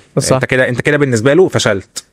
صح. انت فاهم؟ أيوة. فانت شوف اي ستاندرد انت حاطه بالنسبه لك في ان ده تعريف النجاح، لا يا معلم هتلاقي غيرك بيعلي عليه عادي. صح. فاللي هو ليه بقى انا طول الوقت حاطط نفسي في الاطار ده اللي هو انا حققته تمام، ما حققتوش خلاص. فعشان كده انا بشوف ان فعلا لو انا فعلا احط تعريف للنجاح، ان انا طول الوقت هبقى بسعى وبعافر فعلا، والكلام اللي احنا بنقعد نضحك عليه ده، بس هو فعلا هي دي الحقيقه، ان انا طول الوقت هبقى بتحرك ايا كان بقى انا وصلت ما وصلتش، انا كده كده كسبان على الطريق ده. او حتى لو خسرت مش هبقى خسران حاجه، انك لو خسرت ماشي، ان انا لو ما وصلتش للحاجه اللي انا كنت حاططها لنفسي ديت، حتى لو ما بيني وبينها المتر اللي احنا كنا بنقوله دوت، فانا كده ما كسبتش اي حاجه خالص. صح. فاللي هو لا، انا حاطط بالنسبه لي انا بتحرك في الحاجه اللي انا عايزها، والله جت وصابت في الاخر كان بها، ما جاتش انا اوريدي طلعت بحاجات. ايوه تعريف النجاح مختلف فعلا في الدين كمان بالذات. وفي امثله كتير. انا الواحد كان يعني مش عايز اتطرق قوي ليها، بس مثلا مش عشان حاجه والله، انا فعلا بحاول يبقى مركز على قد ما اقدر في الموضوع يكون جينيريك وكل الناس تسمعه. بس هو فعلا يعني حتى في الدين كان الحديث تقريبا، انا مش ناسي، ان الرجل يحب القوم وان يلحق بهم، او مش فاكر حديث متن بالظبط ايه، بس ازاي هيلحقهم يعني. فقال له سير على طريق اللي انت بتحبهم، فخلاص انت كده بقيت معاهم، مش مهم فين بقى، شرط يوصل. هو ده الدين بالظبط. انت بس بقيت على الطريق. وفي كتير بقى قصه الراجل اللي قتل 99 نفس وقتل ال100 ومش بالظبط. بس انا بكلمك في حديث بقى، يعني مش بكلمك حتى في قصه مرويه في اثر او في حديث او في حاجه، لا انا بكلمك كمان في حديث واضح وصريح، فكره ان هو الراجل يحب الناس بس هيلحقهم ازاي، فبيمشي على طريقهم فيلحقهم. يعني فكره النجاح مختلفه شويه في الدين فعلا. وفكره كمان ان انت الطريق نفسه اللي انت ماشيه ده هتتعلم فيه حاجات، ما ينفعش سواء بقى الطريق ده كان صح او غلط، يعني انت صح او غلط دي مش بايدك. وبرده هو الموضوع كله هيفضل يلف حوالين القدر. بس هنفترض مثلا ان انت خلاص انت معتقد ان هو ده طريقك، فانت في الاساس احنا اتكلمنا عن ان انت عندك عله رقم واحد، ان انت مش عارف اصلا الحاجه دي مناسبه ليك ولا لا، ان انت اصلا ما فهمتش هي مناسبه ليك ولا لا، انت لقيت الناس كلها بتتكلم عنها كويس فانا هبقى دي، او ان هي حلم اهلك أو. فده حاجه. تاني نقطه اتكلمنا فيها نقطه النجاح، ان هو خلاص انت اصلا بلان ايه هي اللي عندك، فانت خلاص فشلت في بلان ايه، فانت حاسس ان انت فشلت. ما طبيعي، بس اصلا مين قالك ان فشلك في بلان ايه اللي كانت هتبقى فشل اصلا، او مش شرط، ما نعرفش. انت كنت بتخبط وما تعرفش هي صح ولا لا، بس كان ممكن تبقى فاشل فيها، صح، احتماليه موجوده، كنت تبقى فاشل في فشل. فاهم انت فشلت تبقى فاشل، فانت خلاص انت فشلت تبقى فاشل، ده معناه انت الحمد لله يعني فشلت ان ابقى فاشل، انا كده ناجح. لا وفي حته كمان يعني، مش برضو في معنى حلو في الدنيا، كنت لسه بتكلم فيه حتى مع الناس عندي في الشغل، انه في فكره ممتعه قوي في الدنيا، ان انت مش عارف ايه اللي مكتوب لك بكره. صح. فده حتى كونسبت ممتع في ان انت تبقى مستني هو ايه اللي مكتوب لي. يعني القصه اللي انا كنت ماشي فيها دي وما نجحتش فيها، انت بقى حصرت نفسك خلاص في الزون دي، طب انت في تراك تاني انت مش متحمس تشوف ايه اللي مكتوب لك الناحيه التانيه؟ اكيد ما دام دي اتمنعت عنك، اذا في طريق جديد انت كده سواء بارادتك او غصب عنك انت هتتحرك في الطريق ده، الموضوع ده خلاص قفل. صح. فانت مش متحمس تشوف نتيجه الطريق التاني انت هتبدا تتحرك فيه ده ايه، ولا خلاص بقى ما دام ده ما جاش فنقعد بقى ايه حاطين ايدنا على خدنا دي مشكلتها زي ما انا قلت لك. يعني فكره ان هو لازم الاساس يكون اصلا مسلم وعارف بالقدر، يعني عارف فكره ان انا مؤمن ايمان كامل، وعارف ان التراك ده اتقفل لي هيبقى في تراك تاني، يعني الحلم ده لو اتقفل لي، الكليه دي اتقفلت لي، في كليه تانية. بالظبط. طيب احنا اتكلمنا عن النجاح، اتكلمنا عن بلان ايه. تالت حاجه بتخلي السنه دي سنه مصيريه وضغط النجاح ده اصلا ضغط مجتمعي. يعني انا معظم الناس اللي انا عرفتهم اللي موجودين بسبب ثانويه عامه كطلاب، سواء خلصوا ومستنيين نتيجتهم او نتيجتهم طلعت فبداوا يحسوا بشعور معين هنتكلم عنه، بس خلينا نتكلم عن الناس اللي مستنيين نتيجتها او الناس اللي لسه هتخش. الناس دي بتضغط بسبب اساسي، بسبب نظره المجتمع. تعريف المجتمع للنجاح هو ايه؟ فكره اني انا مش عايز يتقال عليا فاشل. طب انت اتقال عليك فاشل ليه؟ عشان انا ما جبتش درجات. طب انت ما جبتش الدرجات دي، طب ما انت ممكن تكون عايز حاجه تانية، مش عايز كل الدرجات دي. يعني كان في واحد صاحبي واحنا في تانية ثانوي، هو عارف انه عايز يخش علم رياضه، ما كانش بيذاكر احياء، فاهم؟ وكان ما شاء الله شاطر جدا يعني بيقفل الدرجات وبتاع، وما كانش بياخد فيها دروس ولا حاجه، وجاب فيها انا فاكر 11 من 20. هو ما كانش عايز غير ان هو ينجح، هو بالنسبه له هو نجح. فوقتها انا كنت شايف ان انا لا لازم اقفل الدرجه، انا غلط وهو صح، او هو صح وانا غلط، دي نسبيه. يعني بالنسبه لي هو غلط، فاهم؟ يعني بالنسبه لي يعني انت ما بتذاكرش ماده فعايز تجيب، انا بتكلم في مروان وقتها. دلوقتي بالنسبه لي يعني عادي قشطه، يعني انا شايف ان هو منطقي والله، بيفكر منطقيا الراجل. هو قالها ما حرقش مجهود قوي في حاجه مش مستني منها حاجه، فاهم؟ عشان الجول مختلف. ايوه بالظبط، هو كان محدد هو عايز ايه، فاهم؟ انا بالنسبه لي انا كان في المطلق انا دايما عايز اكون ملم بكله، فاهم؟ فمفيش حد صح مفيش حد غلط. وانا زمان كنت فاكر ان انا صح، دلوقتي لو انا رجعت تاني بنفس الدماغ بتاع دلوقتي، لا كنت ممكن اعمل زيه، فاهم؟ وهو ممكن لو كان بدماغي دلوقتي مثلا او بدماغه دلوقتي يعمل العكس ده، بس القصد في المطلق ان هو نجح، فاهم؟ هو بالنسبه له هو ناجح. انا كان ممكن اجيب 19 من 20 واشوف ان انا لا انا كده فشلت، انا كنت عايز اقفل الدرجه، فاهم؟ فانت الديفينيشن بتاع النجاح لو خدته من نفسك، يعني بنفسك انت بتحس انك كنترولد شويه، فما بتهلعش. ليه؟ لان انت حطيت لنفسك تارجت معين، فخلاص لو حطيت لنفسك تارجت كبير غالبا انت بتكون عارف ان انت تقدر تحقق التارجت الكبير ده. بس لو انت حطيت نفسك تارجت كبير وانت مش من جواك مش مؤمن انك تحقق ده، بنسبه كبيره اللي حط لك التارجت ده هي قيود المجتمع، قيود الناس حواليك بصراحه يعني. وكلنا كنا هناك. الاهل رقم واحد في الموضوع ده، اهلك بيضغطوا عليك بقصد او والغالبيه العظمى هي او دي بدون قصد. فكره ان الاهل يضغطوا عليك جامد للمرحله ان انت تبقى خايف ان انت ما تجيبش درجه عشان اهلك. علشان اهلي انا لو ما جبتش درجه اللي انا عايزها مش هبقى ما حققتش حلمي، هبقى احبط اهلي. وبشكل ما الجمله اللي احنا بنقولها ان انا خيبت املهم فيا، صح؟ لان انا خلاص انا ما عملتش اللي هم عايزينه. لان هم ودي نقطه هي برضو انا مدرك تماما ان الاهل يعني بينفستوا قوي في ولادهم، وانا ما بخليكش محتاج حاجه خالص. ودوري انا كبيرنت انا بعمله ان انا بوفر لك كل حاجه ممكنه علشان انت تحقق وتبقى انجح حد في الدنيا. ما اعتقدش ان احنا هنختلف ان ما فيش حد عايز يشوف في ابنه احسن حاجه، فاهم؟ بالظبط. هي دي الفكره. بس هي الفكره ازاي، وهي فكره النجاح اللي احنا كنا لسه بنتكلم فيها ديت. هو انت عايزه يبقى ناجح ازاي؟ عايزه يبقى ناجح بان هو يدخل الكليه اللي انت نفسك ان هو يدخلها. طب مش حاطط مثلا في دماغك هو المثال اللي انت كنت بتقوله انه ماشي هو دخل الكليه بس هو بعدها ما وفقش فيها تماما واكتشف ان دي مش بتاعته. فهنا هيحصل ايه؟ هنبقى حرقنا على بعض مجهود ووقت وسنين ضايعه عشان في الاخر، وده احنا بنشوفه كتير جدا، ان انا بانفست قوي في حاجه معينه وبعد كده بكتشف ان الحاجه دي مش بتاعتي. فانا الجمله الشهيره بتاعت ان يلا هنكارير شيفت ونروح لحاجه ثانيه. احد الامثله اهو ان انا الكليه اللي انا دخلتها، انا دخلت درست اداب عبري، ما تسالنيش ليه. ايوه علمي رياضه، دخلت درست اداب عبري خرجت اشتغلت حاجه ثالثه والله والله العظيم. وانا مش درست بس، انا رحت مودلي ماشي مركز قوات مسلحه للغات، واخدت الكورس كامل. خلصت الليفل يعني الليفلز بتاعته كلها. بتتكلم عبري ده الصهاينه يعني انت فاهم انت فاهم قصدي. وفي الاخر ما عملتش فيه حاجه.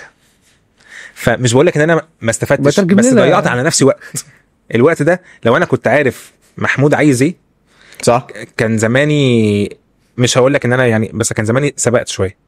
كان زماني ايه وفرت على نفسي القصه دي كلها. فهي الفكره كلها برضو في الاخر هو اللي انت عايزه دوت انت عايزه ولا اللي حواليك عايزينه. اللي حواليك عايزينه مش مشكله، عايز تمشي بالمايند سيت دي امشي، بس انت برضه هتتحط في نقطه في الاخر ان اللي حواليك دول كلهم باختلاف هم مين هيقفوا عند نقطه معينه يشوفوك ويرفعوا ايدهم ويسيبوك انت في الهواء الطلق. صح. وساعتها هتلاقي نفسك مضطر تبدا انت السايكل دي لوحدك. طب ما ليه؟ يعني ليه؟ ما انا جاي لك من التعويره دي وبقول لك، حتى كنت بقولها في المدرسه لما يجوا مثلا ايه يناقشوني في حاجه ونبقى مختلفين عليها، فاللي هو انا مش بقول لك اعمل اللي انا بقول لك عليه، بس انا بقول لك انا اتعورت في الطريق ده. صح. انت عايز تمشي فيه برضه عشان تتعور زي ليه؟ أي. يعني انا كان نفسي حد يجي يقول لي كده وقتها، اللي هو دور واعرف انت عايز ايه. انا ما حدش قال لي كده. فانا لما بدات اكتشف انا عايز ايه كنت بخلص كليه. عندي مشكله تانية ان ممكن يتقالك، ودي كلنا مرينا بيها، ان يتقالك وما تعملش لسبب بسيط، انت شايف ان انت مختلف. اللي هو انا لا انت مش فاهم، انت مش فاهم حالتي. انا عارف انا عايز ايه. والله العظيم انا عارف. والله العظيم انا عارف. والله العظيم انا عارف، بس انا والله عايز اعمل ايكو بس خايف ابوظ الدنيا. وحق لا اله الا الله، انا من مكاني ده مش عشان ايدي في الميه بقول الكلام ده. انا اختي في ثانويه عامه، ويمكن اتكلمت معاها شويه في الكلام ده، ما اتكلمتش معاها بصراحه بتعمق جامد، بس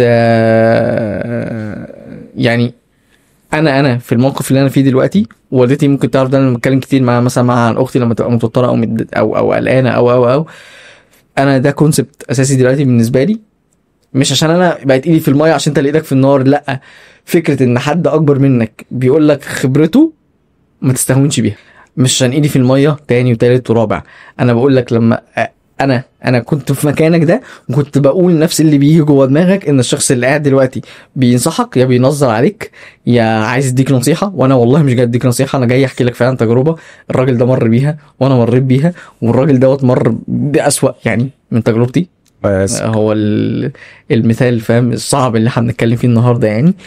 بس احنا جايين نقول الكلام دوت مش بهدف ان احنا نضيع وقت، مش بهدف ان احنا بننظر، مش بهدف ان احنا ننصح، بالعكس والله احنا جايين نقول لك احنا كنا هناك، واقسم بالله كنا هناك وكنا بنفكر زيك بالظبط دلوقتي، ان هو الناس دي بتقول اي كلام او بتتكلم وهي مش حاسه بيا، مش حاسه باللي جوايا. لا والله احنا حاسين باللي جواك وحاسين باللي فيك. الراجل ده اكتئب، قعد فتره مكتئب، بجد رحنا له البيت عشان نحاول نشوف هو حصل له ايه، وبعدها بسنه اتقطعت انا وهو. يعني مش عايز اخش في حياتي الشخصيه انا وهو. الفكره ان انت ما تبقاش عارف ان انت مكتئب.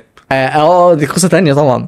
يعني انت تبقى منعزل عن الناس وفاكر ان انت يعني انا كده مرتاح. ما هي دي الفكره بتاعت ان انا ايه، انا خسرت حاجه فخلاص بقى فخلاص كل بقى حاجه خسرت خسرت كل كل حاجه، مش خسرت حاجه، انت حاسس انت خسرت كل حاجه. لان انت لان انت برضه انت بتتكلم في قصه، وانا عارف ان ممكن يبقى فيه نفس المثال بتاعنا.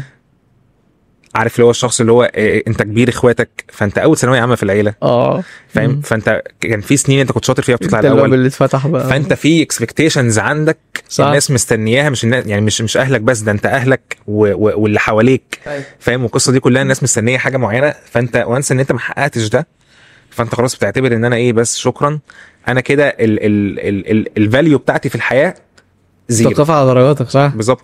ودي فكره سيئه جدا، سيئه تماما، وبتحط نفسك في ضغط مهول. انت مش مطالب تتحمل ده كله في الوقت ده، انت مش مطالب تشيل القصه دي كلها. ليه؟ لان انت كم التحديات اللي هيبقى عندك بعد كده اكبر كتير، اكبر طبعا، كل بتكبر تكبر، صح. فانت ليه في الوقت ده انت عايز تدي نفسك صح وغلط بس؟ يعني اما ان انا بجد والله ليه، يعني اما ان انا جبت المجموع ووصلت للتارجت اللي انا عايزه فشكرا، انا كده كبني ادم في الحياه الفاليديشن بتاعي في الحياه متحقق. لو انا ما عملتش ده فشكرا، انا شخص لا قيمه له على الاطلاق. فليه كابتن مدحت شلبي والله العظيم بجد انا بستغرب جدا، وبستغرب برضو. يعني انا اقول لك على حاجه، يعني انا اتفهم، عشان كده هي حته فعلا مهمه، انه ده ماشي، اتفهم انه كان بيحصل زمان مع اهالينا وبتاع، ليه؟ لان ما كانش في حد بيتكلم في ده. بس دلوقتي انت خلاص، انت كمل الدورات والمحاضرات اللي موجوده، كمل الكورسات اللي انت ممكن تحضرها، كمل الويبينارز او الندوات اللي انت ممكن تروحها وتحضرها، كم الكوتشز اللي موجودين ماشي وسيرتيفايد، يعني انت ممكن تتكلم معاهم. هو ده دلوقتي بقى موجود، فانت انت ما قدامكش. لا انا اسف، انت قاعد بس انا وانت ما عليناش حجه يا مروان. ماشي، بس انت قاعد في برجك العالي، فاهم؟ بتتكلم. انا مش عايز الموضوع يبقى ان هو كده كانه بينظر، هو مش بينظر. لا مش بينظر، بس انت احنا عرفنا فمحتاجين نلزم. انت فاهم الفكره؟ انت عرفت وانا عرفت، بس في ناس كتير، خلي بالك، احنا ما ينفعش نغفل ان في ناس كتير اصلا ثقافتهم قليله جدا، يعني مش اهالي، بيئات، حتى لو كانوا هم ناس. الثقافه طبعا ده حاجه اساسيه، يعني في ناس ثقافتها قليله، مش حاجه عيب، مش حاجه عيب، هي البيئه والظروف وحياتهم الاجتماعيه هي فرضت عليهم انهم يبقوا في المكان ده، صح. بس في ناس ثقافتها قليله مش هتوصل للموضوع ده. حلو، بس الناس دي انا مش هحاسبها، يعني او مش هحاسبها، صح. انا فاهم الناس دي مش منتظر، يعني الناس دي الله يعينها على التحديات اللي هي بتعيشها فيها كل يوم، صح. بس انا بتكلم ان انت دلوقتي حاول، مش شرط تروح تحضر حاجات، بس على الاقل اكسر بقى انت اللوب عندك. يعني احنا الحاجات دي توارثناها من سنين السنين. انا معاك بقى في النقطه دي 100% معاك. قرر انت بقى توقف الغلط اللي حصل معاك، اكسر وما تكرروش في اللي جاي، لان هو ما هو ابنك دوت هيعمل ايه؟ هياخد اللي حصل معاه منك، هيعمل ايه فيه؟ هينقلوا للي بعديه. صح، انت مش واللي بعديه مطالب هينقلوا للي مش بعديه. مطالب تغير كل العالم، بس انت مطالب تغير حلقتك انت، دايرتك انت. بس صح، بحيث هي إنه- دوائر، لما تبدا دي تتغير دي تتغير دي تتغير. غير كمان بصراحه المدارس، في مدارس كتير دلوقتي بقوا يحطوا موضوع اللي هو الكارير كوتشنج ده حاجه اساسيه عندهم ويتكلموا فيها. ولو انت خلصت ثانويه عامه ودلوقتي انت في المرحله اللي هي بعد ثانويه عامه، في الكليه هتلاقي الموضوع ده كتير، هتلاقي ناس كتير جدا تعرفك انت كاريرك اللي انت ماشي فيه ده هو فعلا اللي انت عايزه ولا لا. محتاجه منك وعي وانك تدور. فما تفتكرش ان عشان احنا بنقول المفروض ده يبقى قبل ثانويه عامه، طبعا لو قبل ثانويه عامه احسن بكتير من بعد ثانويه عامه. بس انت لو انت خلاص انت خلصت ثانويه عامه وبقيت في مكان دلوقتي ما، فمش مش يعني انت لسه معاك فرصه يعني، فاهم؟ انت لو خلصت كليه معاك فرصه، انت لو اشتغلت معاك فرصه. في ناس بيعملوا كارير شيفت وعندهم 40 سنه، فاهم؟ دول ناس ريسكي قوي، بس في ناس بتعمل كده، فاهم؟ فانت دايما معاك فرصه، دايما معاك فرصه. فموضوع الضغط بصراحه هو حاجه مش هتخلص، لان الضغط بيبقى انت خايف صحابك يشوفوك فاشل، او بتعرفهم هم فاشل، خايف اهلك يشوفوك كده. ضغط الاهل اللي بيحصل بدون قصد، سيبك من اللي بقصد، عشان في اهل بتضغط فعلا اولادهم، بس ضغط الاهل اللي بيعمل بدون قصد بيبقى مشكله. اللي هو انت تبقى حاسس ان اهلك دفعوا فلوس كتير. ثانويه عامه في مصر بيدفع فلوس كتير. صح. انا مش بهول لو انا قلت ان في ناس بتكسر 100,000 جنيه في السنه. وانا لو فكرت فيها 100,000 جنيه دي، لو هم استثمروا نصهم في ان يطوروا مهاره معينه عند ابنهم، وطبعا مش بنظر والله على الناس، انا عارف في ناس في الليفل اللي هي فاهمه يعني ايه تستثمر في ابنها، في ان هم يعلموه حاجه او يتعلم بجد تعليم مختلف عن تعليم المدرسه. وعارف ان في ناس ما عندهاش الكونسبت ده، وعارف في ناس اصلا يعني ما تعرفش اصلا في حاجه اسمها كده موجوده في وسطنا. فمش بنظر، بس انا بقول الناس اللي عندها ده، اللي هم اوريدي قادرين يدفعوا ارقام زي كده لاولادهم في السنه، فانت لو استثمرت نصهم بجد ابنك هتشوف تاثيره، وهتشوف دماغه وتفكيره مختلف تماما عن عامه الناس اللي موجودين. يعني الناس اللي بتدفع في ستيم مثلا، او الناس اللي بتتعلم اي جي على فكره بتدفع فلوس كتير برضو، الموضوع ضغط هايل في ثانويه عامه. بس انا بتكلم على ستيم عشان ستيم بالذات بيتعلموا فعلا يختاروا كاريرهم. فانا ليا احتكاك بناس منهم وناس جامدين جدا. فاقصد ان لا، في فلوس ممكن تدفع اقل، او مبلغ اقل يستقطع من المبلغ الكبير ده، كان ممكن يساعد ابنك. طبعا المبالغ الكبيره بتدفع دي بتبقى ضغط فعلا على الشاب اللي في ثانويه عامه طبعا او البنت اللي في ثانويه عامه، طبعا. ضغط هايف. فانت مش عايز، انت اهلك دفعوا فيك، دفعوا 100,000 جنيه. شايف مثلا اهلك بيحرموا نفسهم من حاجات عشان انت تروح درسك، بيحرموا نفسهم من حاجات عشان عايزينك تخش الكليه الفلانيه. فانت ده كله بيثبت عندك فكره ان الكليه دي هي الاساس. مش غلط ان انت تبقى فعلا حاسس باهلك، مش غلط. ومش غلط فكره ان انت تبقى فعلا حاسس بالمسؤوليه. اصلا احساسك بالمسؤوليه ده دليل على حسن تربيتهم ليك، ان انت فعلا شخص مسؤول. بس في نفس الوقت ده بيشكل نوع من انواع الضغط. انا مش بقولك ان انت ما تحسش باهلك، لا، انا بقولك حاسس باهلك، بس في نفس الوقت احساسك باهلك ده يخليك انت من جواك عارف ان انت في حياتك دي عايز تنجح في المطلق، مش بس في ثانويه عامه. يعني كلنا هتخشها ايا كانت هي ايه، انت عايز تنجح فيها، او الكارير اللي انت هتختاره فيما بعد انت عايز تنجح فيه لنفسك ولاهلك، ما اختلفناش. بس انك تحصر بس نجاحك كله، وان الضغط اللي يتحول ده، اصل انت الضغط ده شيء بيحصل لنا كلنا، بس انت قادر تاخد الضغط ده زي كابتن حسام غالي كده على صدرك، فاهم؟ تنزلها على الارض بالشياكه، وقادر تاخدها في وشك، فاهم؟ هتاخد الضغط ده في وشك مره واحده، هتلاقي نفسك بنسبه كبيره بتتسحق تحت الضغط ده. في ناس تانيين بيمتصوا الضغط ده، بيبقى دافع ليهم، مش بيبقى دافع ان انت تنجح في ثانويه عامه، بيبقى دافع ان انت تنجح في حياتك، بيبقى دافع ان انت تكرم اهلك. انا فكره الضغط دي انا عارف ان انت مريت بيها، وانا مريت بيها حتى وانا مجموعي كويس، وانا مريت بيها حتى لما دخلت الكليه. هو بضغط داخلي. خلينا طيب نطلع من نقطه الضغط. يعني انت قلت اللي انت عايز تقوله فيها، وانا اتكلمت، كنت مبقوق بصراحه من موضوع الضغط ده، عشان بجد انت تخيل ان انت ممكن تبقى متصالح جدا. يعني انت خلاص انت حاطط بلان ايه وبلان بي وبلان سي، سبحان الله، انت بشكل او باخر عارف ده، ومتصالح جدا مع فكره ان انت ممكن ما توصلش اي حاجه فيهم، بس انت برضو عندك تسليم. ودي بقى للناس اللي هم ايه اصلا اوريدي عندهم الوقايه، يعني دي بجد موجهه للاهالي. انت ممكن ابنك يكون، ومش غلط ان انا اقول كده ومش عيب في حقك والله، بس هو ممكن يكون عنده تسليم بالقدر اكبر منك، صح، وعنده تخطيط لحياته اكتر من انت. انت استثمر، اكيد هو اتعلم ده منك، او اكيد ده اتعلمه بشكل او باخر انت كنت سبب فيه، بس انت ربيته وهو وصل دلوقتي لمرحله ما شاء الله من النضج ان هو فاهم وعارف ان في عنده اوبشن واثنين وثلاثه. وجيلنا في ناس كتير كده، او الجيل اللي طالع بعدنا كمان بالذات عندهم الموضوع ده. فهو كل ده مبقاش عنده مشكله، هو بيتضغط بسببك انت، بسبب ان هو خايف منك انت. هي دي بقى الفكره، ان احنا زي ما بنتكلم على امثله هي بتعاني من الضغط القصص دي كلها، لا هو في امثله تانية الناس فعلا هم عارفين هم عايزين ايه وكل حاجه، بس اهلهم هم اللي ضغطينهم، فاهم؟ بيحس بقى، يعني تخيل ان هو متصالح يا عم ان هو يجيب 70%، متصالح مع الوضع ده، ومتصالح ان هو عايز يدرس حاجه. بالمناسبه الشديده دي، يعني انا كنت عمال اجلها بس ده فعلا وقتها.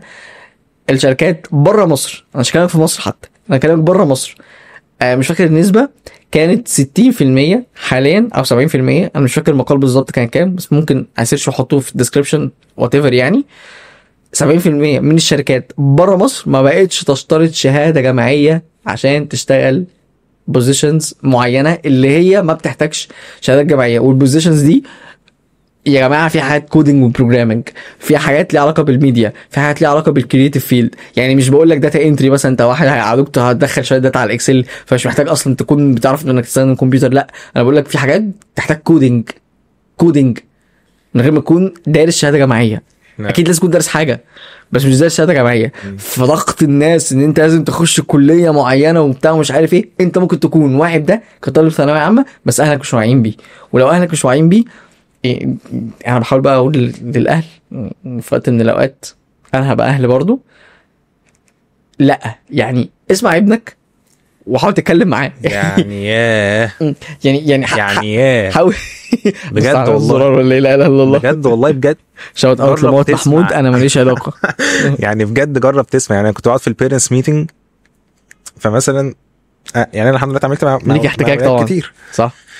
فماما تبقى جايه، ماما حد من الشباب، ماما حد من الشباب، مش ماما، مش ماما انا. ايوه تجديد دلوقتي خلاص، ماما بتجيش. ماما حد من الشباب. فهو ابنها بسم الله ما شاء الله، يعني اللهم بارك، يعني حد يعني ذو خلق وحد محترم جدا وحد شاطر جدا، وهو ما شاء الله كمان بره الجزء الاكاديمي، بره الدراسه. لا وما شاء الله. بس هو مثلا حصل سيتويشن معين، فهو في امتحان معين ما تفهمش جاب درجه مش كويسه، او هي حاسه ان هو اتغير مثلا في فتره فما بقاش بدي الماده الفلانيه دي اهتمام، فجاء عشان تشتكي ومحتاجه ان احنا نحط ابن بيديا اكشن بالظبط، واكشن بلان علشان ده نذير خطر. فهو بيعمل ما شاء الله 6 7 8 9 10 حاجات حلوين جدا، بس هي في حاجه منهم قالشه من بيرفكشنزم. ازاي يبقى في حاجه ما بيعملهاش كويس؟ مش صح قوي، بس انا برضه في نفس الوقت بحس ان هي حاجه مطلوبه والله. يعني فكره ان انت تبقى مهتم بابنك ومهتم ان هو يجيب درجات كويسه وكل حاجه، بس ما تسحقوش تحت الضغط ده. بس هو مش محتاج يبقى 10 من 10 في كل حاجه، صح 100%.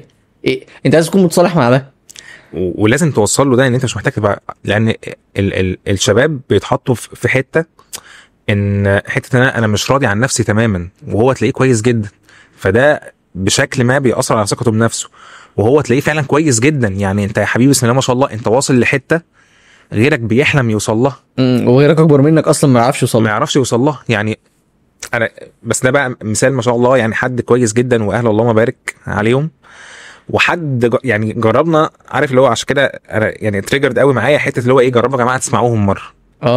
فاحنا في المدرسه جربنا نسمع حد مره. تمام، لان هي اصلا شغلانتنا انا وكوتش مريم الشافعي الصراحه حد من الناس اللي انا بقى كان ليها كل الاحترام والتقدير، وحد محظوظ ان انا قابلته في حياتي، يعني كوتش مريم الشافعي. ففي حد من الشباب هو يعني دماغه قوي في الحته بتاعت الروبوتس وحاجات زي كده، وان هو يفك حاجات بالمناسبه ان احنا جربنا نسمعه مره.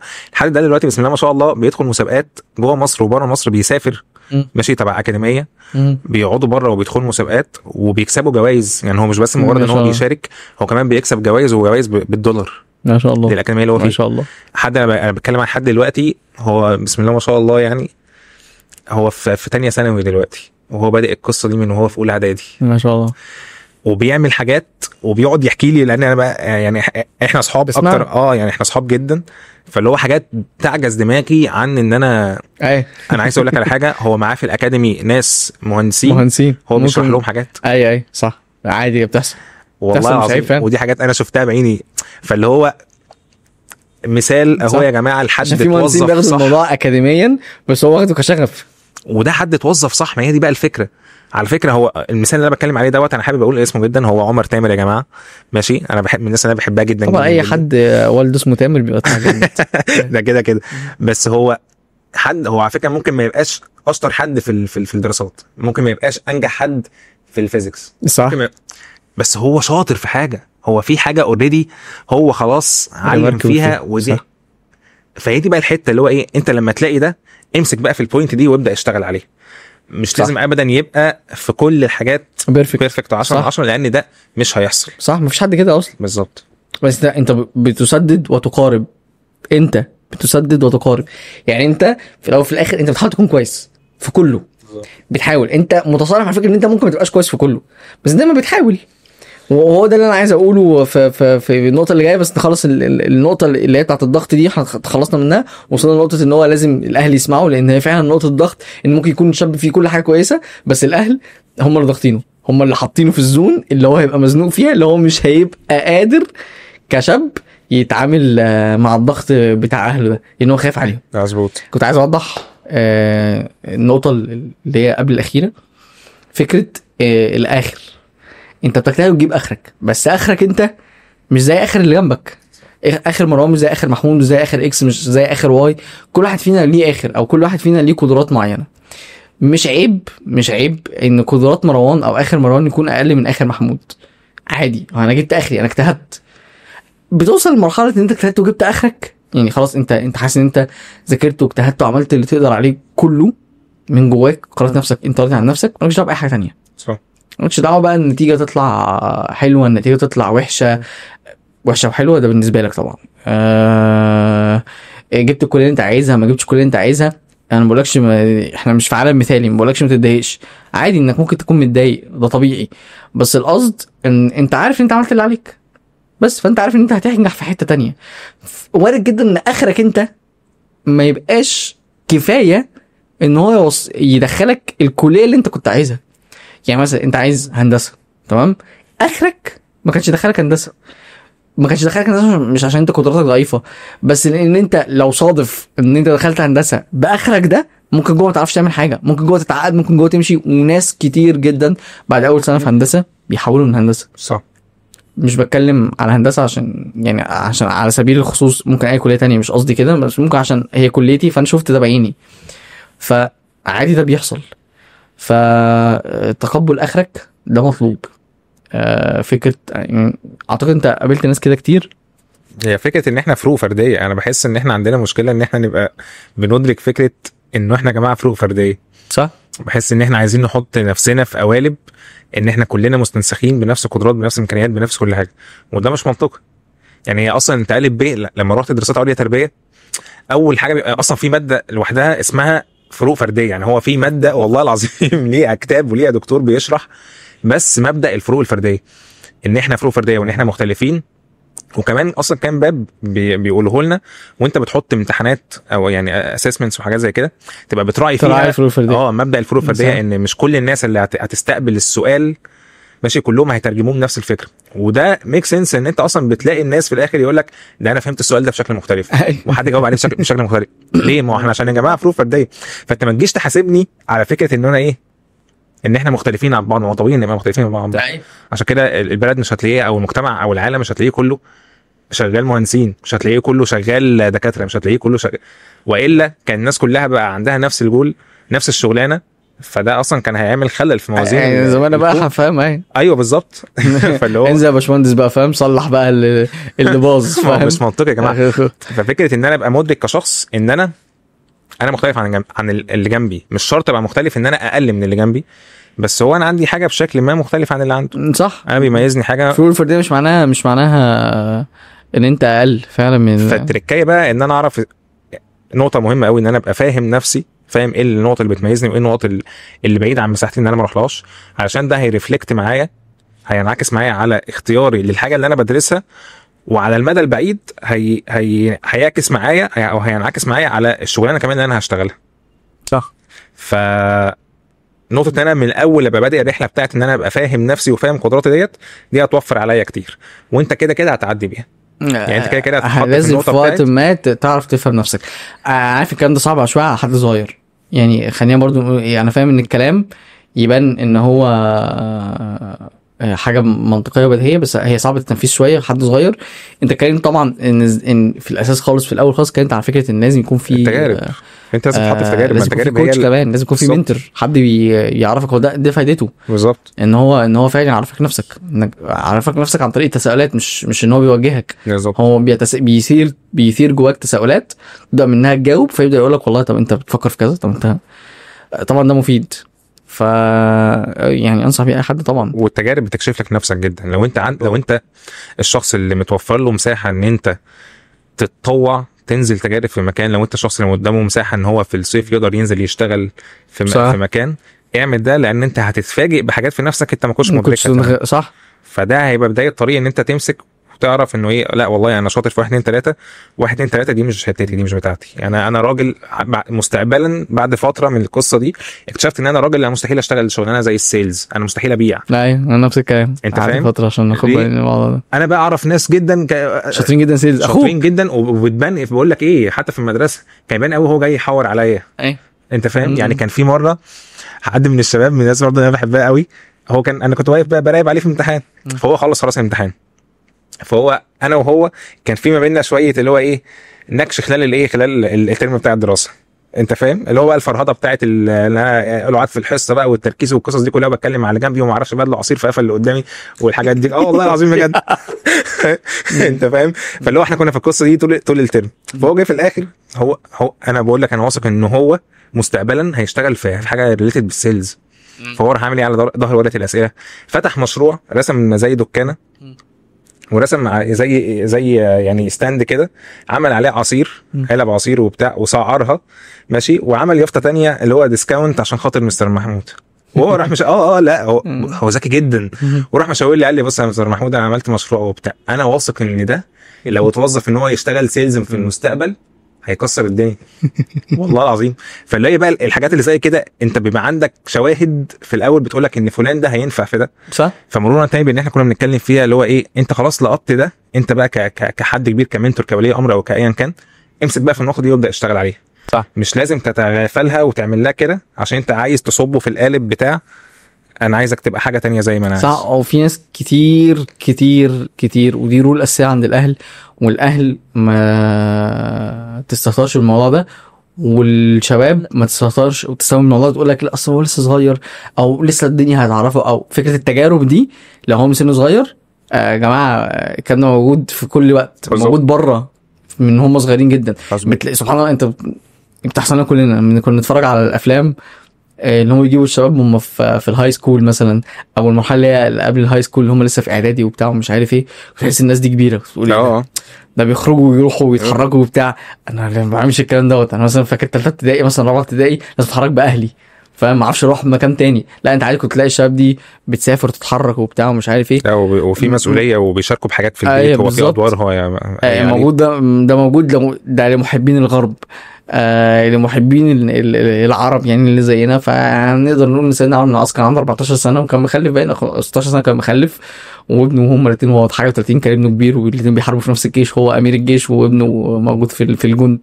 ففي كتير يعني ممكن ندي امثله للصبح على فكره ان هو يبقى لسه حديث نشء او تينيجر او مراهق او الناس بتحب تسمي الفتره دي ايه عشان هي بتختلف مجتمعيا من مكان للتاني. بس القصد ده بيبقى فيه مسؤوليه، واحنا بس مش عارف احنا بنتعامل معاهم علشان احنا وهي دي نقطه اهالينا ما بيعملوش ده معانا بدافع الخوف ان هم مش عايزين يشيلونا بدري. صح. لا يا جماعه شيلوا بدري. ايوه شيل ابنك بدري فعلا. شيلني بدري قبل ما اتحط في لقطه ان انا اخرج اتعامل مع المجتمع واتصدم. صح. بحاجات انا ما الاقي نفسي مش قادر ان انا اتعامل معاها عشان ما اتهيأتلهاش. فلا جزء من ان انتوا بتهيئونا وبتنفستوا ان احنا نبقى ناس ناجحه وشاطره مستقبلا، ان انت بالظبط تخليني اجرب وتخليني اهيئ نفسي انه الدنيا بره مش وردي، وان انت محتاج تبقى ناشف بالظبط علشان يعني لما تتحط في تشالنج معين تعرف تتصرف. صح. فكره جرب وانا في ظهرك. بالظبط. ابويا كان بيديني مساحه دي شويه، ممكن ماما اللي كانت بتخاف اكتر، طبيعه ست يعني. بس بابا كان عنده الكونسيبت ده اللي هو يجرب، يمكن يبقى عارف مثلا طبعا هو مش هيرميني اموت يعني، هو عارف بالظبط بالانس يعني، فاهم؟ لازم الامور كلها تكون متوازنه، بس فعلا التجربه دي مطلوبه 100%. مطلوب. فكده بقى احنا اتكلمنا عن 4 حاجات، نكون كل التاني اللي احنا اتكلمنا عنه. اتكلمنا احنا السؤال الاساسي، احنا ليه السنه دي بقت ضغط كده؟ السؤال ده كان موجه للاهل وللشباب اللي داخلين ثانويه عامه، سواء هم لسه داخلين او اللي خلصوا خلاص وداخلين على الجامعه. فكان السؤال زي ما احنا بنقول، ليه ثانويه عامه هي سنه المصير؟ ده سؤال استنكاري، او ما نحطوش سؤال استنكاري، احنا بنقول احنا ليه حاطينا اصلا ثانويه عامه كسنه مصير. اتكلمنا فيها من البدايه خالص عن فكره ان هي مفيش عندنا بلان غير بلان الثانويه العامه. بلان ايه؟ هي بلان واحده، فلما بتنهار بنبقى احنا شايفين خلاص حياتنا انهارت، فعشان كده بقت مصير. اتكلمنا عن فكره تعريف النجاح، اتكلمنا عن الضغط، وان اوقات كتير من الضغط ده بيكون بسبب الاهل، مش بسبب ان انا خايف. ممكن اكون انا كويس جدا ومتقبل وضعي ومسلم امر ربنا سبحانه وتعالى وبذاكر وبعمل اللي عليا، بس انا مضغوط لسبب وحيد هو اهلي. ورابع حاجه اتكلمنا فيها عن الفروق الفرديه ما بين الناس وبعضها. وطبعا اخر نقطتين دول اتكلمنا فيهم مع الاهل اكتر، اول نقطتين اتكلمنا فيهم مع الشباب واهلهم. اخر نقطه ودي كنت عايز اختم بيها عامه هي يوم النتيجه. التعامل مع مشاعر يوم النتيجه دي هو خلاصه كل اللي فات. احنا بصراحه كل اللي فات يوم النتيجه دي مش هيبقى يوم مصيري، هيبقى يوم زي اي يوم عادي عديت بيه. مستني نتيجتك مستني تعرف نتيجه مجهودك، بس نتيجه مجهودك مش هي الدرجه اللي انت جبتها. نتيجه مجهودك هو سلسله الحاجات اللي انت عديت بيها، وسلسله الحاجات اللي انت لسه هتعدي بيها، وانت متيقن من جواك ان انا لا انا عملت اللي عليا، واكيد المكان اللي انا هروح له، خصوصا كمان بقى لو انت يعني مجموعك ما جاش زي ما انت كنت متخيل، فبتبدا تشوف الاوبشنز التانية اللي موجوده، فتبدا غصب عنك حتى ما كانش عندك بقى بلان بي فسقطتها في الاول، عملت ايا كان، لسه عندك فرصه لو انت ما حطيتش بلانز في دماغك. كان دوت للناس اللي هتطلع لها نتيجه. التنسيق طبعا بيبقى فيه كليات تانية كتير، تقدر تقعد تفكر انت عايز تبقى ايه. بالمناسبه في ناس كتير، مثلا يعني اعرف حد كان في ستيم جاله منح بالهبل، بس هو قرر انه مش هيخش ستيم، هيخش كليه تجاره عادي، وقعد يدرس بروجرامينج وجرافيكس ويو اي ويو اكس، يعني درس القصه دي وشغال وبيسافر المانيا في الصيف يحضر ورش وبتاع ومش عارف ايه، ولسه متخرجش من كليه تجاره. ان شاء الله هو قرر ده، فاهم؟ انا اصلا اعرف ناس، فانا اول شغل اشتغلته كان في ابداع اللي هو اسمه دلوقتي اي سبيسز. الفاوندر بتاعه احمد ياسين. ماشي. هو فتح ابداع، ماشي، وفتح فروع لابداع ده، وهو ما كانش لسه اتخرج من هندسه. هو اصلا ليه هو كان طلع كده في تيك توك وبتاع، وهي ستوري شهيره جدا في عالم البيزنس. احمد ياسين اللي فتح فروع جدا لابداع وهو ما كانش لسه اتخرج من هندسه. فالامثله كتيره جدا، عشان كده بنقول فكره انه لا انا يعني متفق معاك جدا في حته ان انت اكبر من النتيجه اللي انت هتجيبها، وانت بشكل عام بقى مش النتيجه بس، انت اكبر كمان من الشغلانه اللي انت هتشتغلها، وانت اكبر من اي حاجه بتحطك انت في قالب معين، وبتقول ان البني ادم اللي قدامي دوت يساوي ايا كان بقى، يساوي ده ايه، يساوي بقى مجموع جابه، يساوي كليه دخلها، يساوي شغلانه هو شغالها. انت اكبر من كده، لان انت رحلتك كلها ما تختصرهاش في اللقطه الاخرانيه بتاعت انت شغال ايه او انت في كليه ايه. انت رحلتك اكبر من كده بكتير. فانت نفسك يعني عايز اقول ايه، خلي رحلتك انت قيمه، ما تختصرهاش في النتيجه الاخرانيه، لان هي مش بالضروره تعبر عن الجيرني بتاعتك كلها اللي انت مريت بيها. صح. ضغط النتيجه او ضغط يوم النتيجه ده، انا عارف ان انت مريت بيه. انت اتكلمت عنه في الاول يوم النتيجه، واتكلمت انا يعني انا حكيت لك واحنا قاعدين بقى بعد ما سجلنا، قعدنا شويه ناخد بريك وبتاع، انا حكيت لك فكره ان انا اصلا كمان رحت شفت نتيجتك مرتين، يعني ما كنتش مصدق، فاهم؟ يعني صباح الفل الصدمه. يعني اسمه محمود ده مش محمود، كنا بنتصل بالتليفون، انا زي حكيت لك كده في البريك، كنا بنتصل بالتليفون ونعرف نتيجتنا، كان ساعه فطار، فعرفت نتيجتي وعرفت نتيجه يعني اول حد سالت عنه او كلمت عشان اعرف هو نتيجته ايه، ما كلمتوش هو، يعني كلمته برقم جلوس عشان اعرف نتيجته. كان محمود، وتخيل الدرجه في الاول اللي هو مش محمود صاحبي، لا، فاتصلت تاني، نسبه البطاريه اكيد فاتصلت تاني، وكنت يعني جالي زي عارف انت، كنت باني بقى لينا بقى احلام بقى، فاهم؟ بعدين مره واحده لقيت مش هو، وبعدين كلمت اخوك فيوم النتيجه ده بيبقى يوم سعيد على ناس وبيبقى يوم وحش على ناس، بس السعاده والحزن هما الشقين موجودين. هو شيء مؤقت وشقين أصلاً. انا بشوف ان هما مالهمش معنى. مش بقول لك ما تفرحش لو انت جبت درجه والكليه اللي انت كان نفسك فيها، افرح طبعا، بالظبط لازم 100% تفرح. وما بقولكش ما تتضايقش لو انت حسيت ان انت عملت مجهود والمجهود ده ما وصلكش للمكان اللي انت كنت عايز تروح فيه، لا طبعا اتضايق وازعل، بس اقصد القدر بتاع الاشياء، يعني حط الامور او الاشياء في قدرها الصحيح. لا دخولك هندسه خلاك فريد من نوعك، ولا عدم دخولك الهندسه خلاك فاشل. وبالمثل يعني، وبالمثل عشان برضو ايه، انا بحس ان دايما الناس تحب تضرب المثال السيء اللي هو بقول لك يالا انت دخلت هندسه محصل كلها محصله بعضها، او لو انت ما دخلتش فانت زي الفل انت رجوله.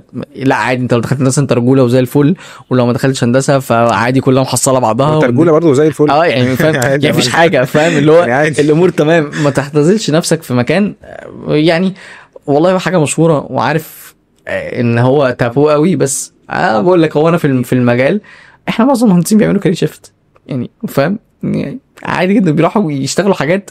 ليه؟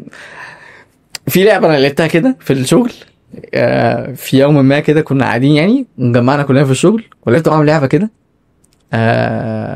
كنت شفتها في حته يعني فقلت العبها معاهم.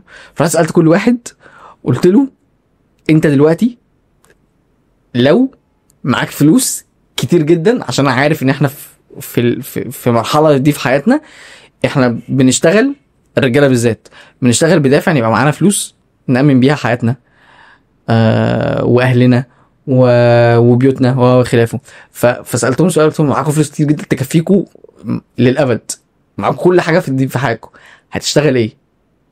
ففجاه حلو سؤال. طلع بقى ايه اللي كان عايز يشتغل ترافل بلوجر عايز يلف العالم، وفي اللي قرر ان هو والله لا انا كنت هشتغل في التدريس عايز ابقى مدرس، وفي اللي هو انا كنت هرسم، وانا كنت شايف ان انا هبقى من ضمن الناس اللي هو هيشتغلوا في الميديا بشكل او باخر، اللي هو لا انا عايز اطلع اتكلم مع الناس واعرفهم يشتغلوا ازاي. كنت حاسس ان انا يعني رايح في حته الانستراكشن ان انا اعرف الناس افهمهم نفسهم وافهم، بحس ان انا جزء من انت فاهم نفسك ان انت فاهم الناس. فلقيتنا بنقول حاجات انا مش فاكر حد، ممكن واحد بس انا عايز ابقى مهندس، فاهم؟ يصادف ان الشخص اللي تقريبا اللي كان هو كان في حد قال انه عايز يشتغل في التجاره، بس قال ان هو حابب برضه الهندسه، يعني هو يعني مش حاسس، ويصادف ان الشخص ده هو احسن واحد فينا فاهم في الهندسه. فسبحان الله انت حسيت كده اللي هو انت لما الناس كلها بقت سكيورد من حاجه فاهم قررت هتشتغل ايه حاجه تانية. ففعلا يوم النتيجه بامانه هي اللعبه عاديه جدا. احنا زي ما قلت لك كده ان في مهندسين كتير بيعملوا كارير شيفت، الهندسه مش هي الحاجه اللي انت لو ما دخلتهاش حياتك هتنهار، ومش الحاجه اللي انت لو دخلتها ده معناه ان انت هتبقى حياتك زي الفل. لا، الاجتهاد والسعي سمتين اساسيين في حياه اي بني ادم. هو قياسا على اي كليه عامه يعني بالزبط. اي كليه انت محددها يعني شيل اسم هندسه وحط تجاره، حط تجاره، حط فعلا صح، اعلام، حط سياسه واقتصاد، حط اي حاجه، هي دي مش اخر الدنيا صح. وهو اليوم فعلا. بس انا عارف برضو ان احنا ممكن نبان ان هو ايه انتوا يا جماعه عشان خلاص تجاوزتوا الموضوع وبتاع والكلام ده كله، بس انا يعني هي الفكره كلها ان هو فعلا هو يومه هيعدي وهتقعد القعده دي ماشي، مش شرط تقعدها قدام كاميرا والقصص دي كلها، هتقعدها مع اصحابك على قهوه عادي صح، عملنا كتير، وهتقعد تضحك على يا لهوي ده انا اليوم ده اديته اكبر من حاجه. لسه في البريك كده كنا بنتريق فاهم. هو انا فاكر اللحظه ومستقبلي ضاع وخلاص حياتي اتدمرت ومش هعرف اشتغل بس هو برضو جزء من رحلتك في وعيك بنفسك، هو ان انت تبقى بتعدي بالمشاعر دي صح. فعشان كده نقطه مهمه فعلا ان انت قلتها، ان انا مش مجرد ان انا ابقى بسكيب المشاعر دي او ان انا ارميها او ان انا ما بقاش او ببقى بهرب منها، لا عيشها. بس فعلا زي ما انت قلت انت حطها في القدر بتاعها، واعرف ان انت لسه قدامك كتير قوي تبدا ان انت تتحرك فيه. فهو خلاص هتبقى النتيجه طلعت وانت خلاص عرفت انت جايب ايه، زعلك الزياده عليها وان انت تتحط دايما في اللوب بتاعت ان هو انا ما حققتش وانا ما نجحتش في الحته دي، ده مش هيقدم ولا هيأخر اي حاجه خالص، بل بالعكس. يعني هو كونسبت السعي اللي احنا نرجع تاني نتكلم فيه بيحتم عليك وقتها ان انت خلاص خد وقتك، ويعني قدر مشاعرك واديها مساحتها في ان انت تبقى بتعبر عن زعلك ونديتك، او العكس انت تبقى بتعبر عن فرحك وسعادتك بالحاجه اللي انت حققتها. بس شوف بقى ايه واتس نيكست زي ما بيقولوا. انت بقى دلوقتي خلاص انت جالك اللي انت عايزه، هتعمل ايه علشان تتحرك في الطريق بتاعك دوت علشان توصل للي انت عايزه وتنجح وتزيد؟ والعكس صحيح، انت دلوقتي ما جالكش اللي انت عايزه، هتعمل ايه بقى دلوقتي علشان تبدا تتحرك وتشوف ايه الاوبشنز اللي متاحه قدامك علشان تبدا تسعى لها؟ فدي بوينت مهمه، ما تغرقش قوي في دوامه مشاعرك علشان ما يتسرسبش وقت عليك وتكتشف ان انت اتاخرت، ده انا كنت محتاج ايه انجز واتحرك اسرع من كده يعني. بس وزي ما بنقول هو امر المؤمن كله خير. انت كده كده اصلا مكتوب لك دلوقتي انت هتعمل ايه خلال السنين اللي انت هتعيشها اللي جايه. ايوه، ولحد لحظه موتك هو مكتوب لك فعلا متقدر لك. ده اصلا باب تسليم لوحده، ان انت ايا كان قدرك ايه تبقى مسلم بيه وتبقى مؤمن بيه وتتحرك انت بقى في المساحه اللي انت مخير فيها، زي ما بنتكلم ان انا بشوف الاوبشن اللي قدامي ايه وبجيب اخري فيه وبسعى فيه عشان ما ارجعش اللحظه اقول ده يا ريتني جبت الاخر، او يا ريتني دوست على نفسي شويه في كذا. يعني فعلا انا هنصح حد داخل ثانويه عامه، اقول له اجتهد، اسعى. هتستفيد اكيد من الحاجات اللي احنا قلناها، ان انت لازم يبقى عندك بلان اي وبلان بي وبلان سي. ما تستهونش ان انت خلاص انت دلوقتي خلاص بقت السنه، لا لا لا خالص. عندك وقت تقدر تفكر انت فعلا محتاج ايه، وتسال حد. طبعا الاهالي اللي بتسمعنا، اتمنى يبقى في اهالي سمعانا، يعني لو مفيش اهالي سمعانا روح ادي شير اللينك ده على طول لبابا وماما. يفهموا ويستوعبوا ان في الدنيا دي في حاجات كتير جدا تتعمل غير الدرجات، وان مفهوم النجاح مش بيجيب درجات اعلى. مش شرط يكون باللي يجيب درجات اعلى، خلينا نقول كده يعني. ومش شرط يكون باللي يجيب فلوس اعلى. النجاح مفهوم اوسع بكتير. النجاح مش متوقف لا بدرجة ولا بفلوس ولا بتعليم ولا بسن، يعني انما اعمالكم اعمالكم. ف يعني نصيحتي الاهل ان هو مفيش حاجه مستاهله، فاهم؟ احنا في نقطه النتيجه دي في ناس بنسمعهم بينتحروا. يعني تخيل انت في حد قرر ينهي حياته، انا مش بنظر على الشخص ده، بالعكس يعني ربنا يغفر لهم يا رب ويرحمهم، رحمته واسعة كل شيء يعني. بس كون ان بني ادم بينتحر، على فكره ده مش قرار سهل. ان يبقى قايم يقرر ان هو ينهي حياته بسبب درجته في ثانويه عامه، ده تعرض لضغط كبير. ما تقنعنيش ان في حد في الدنيا انت لما بتيجي تقرب من النار بايدك بتبقى خايف وتتلسع مثلا، تبقى خلاص مش عارف ايه، لو اتعورت بسكينه فتقرر. ده حد قرر ينهي حياته، حد قرر ينهي حياته. ده مش معناه ان هو شخص تافه، ولا معنى ان هو يعني مش بتفه من اللي هو بيعمله، او مش بتفه من السبب اللي هو بيعمله. لا، انا متاكد ان السبب كبير، مفيش حد ينتحر وسبب صغير.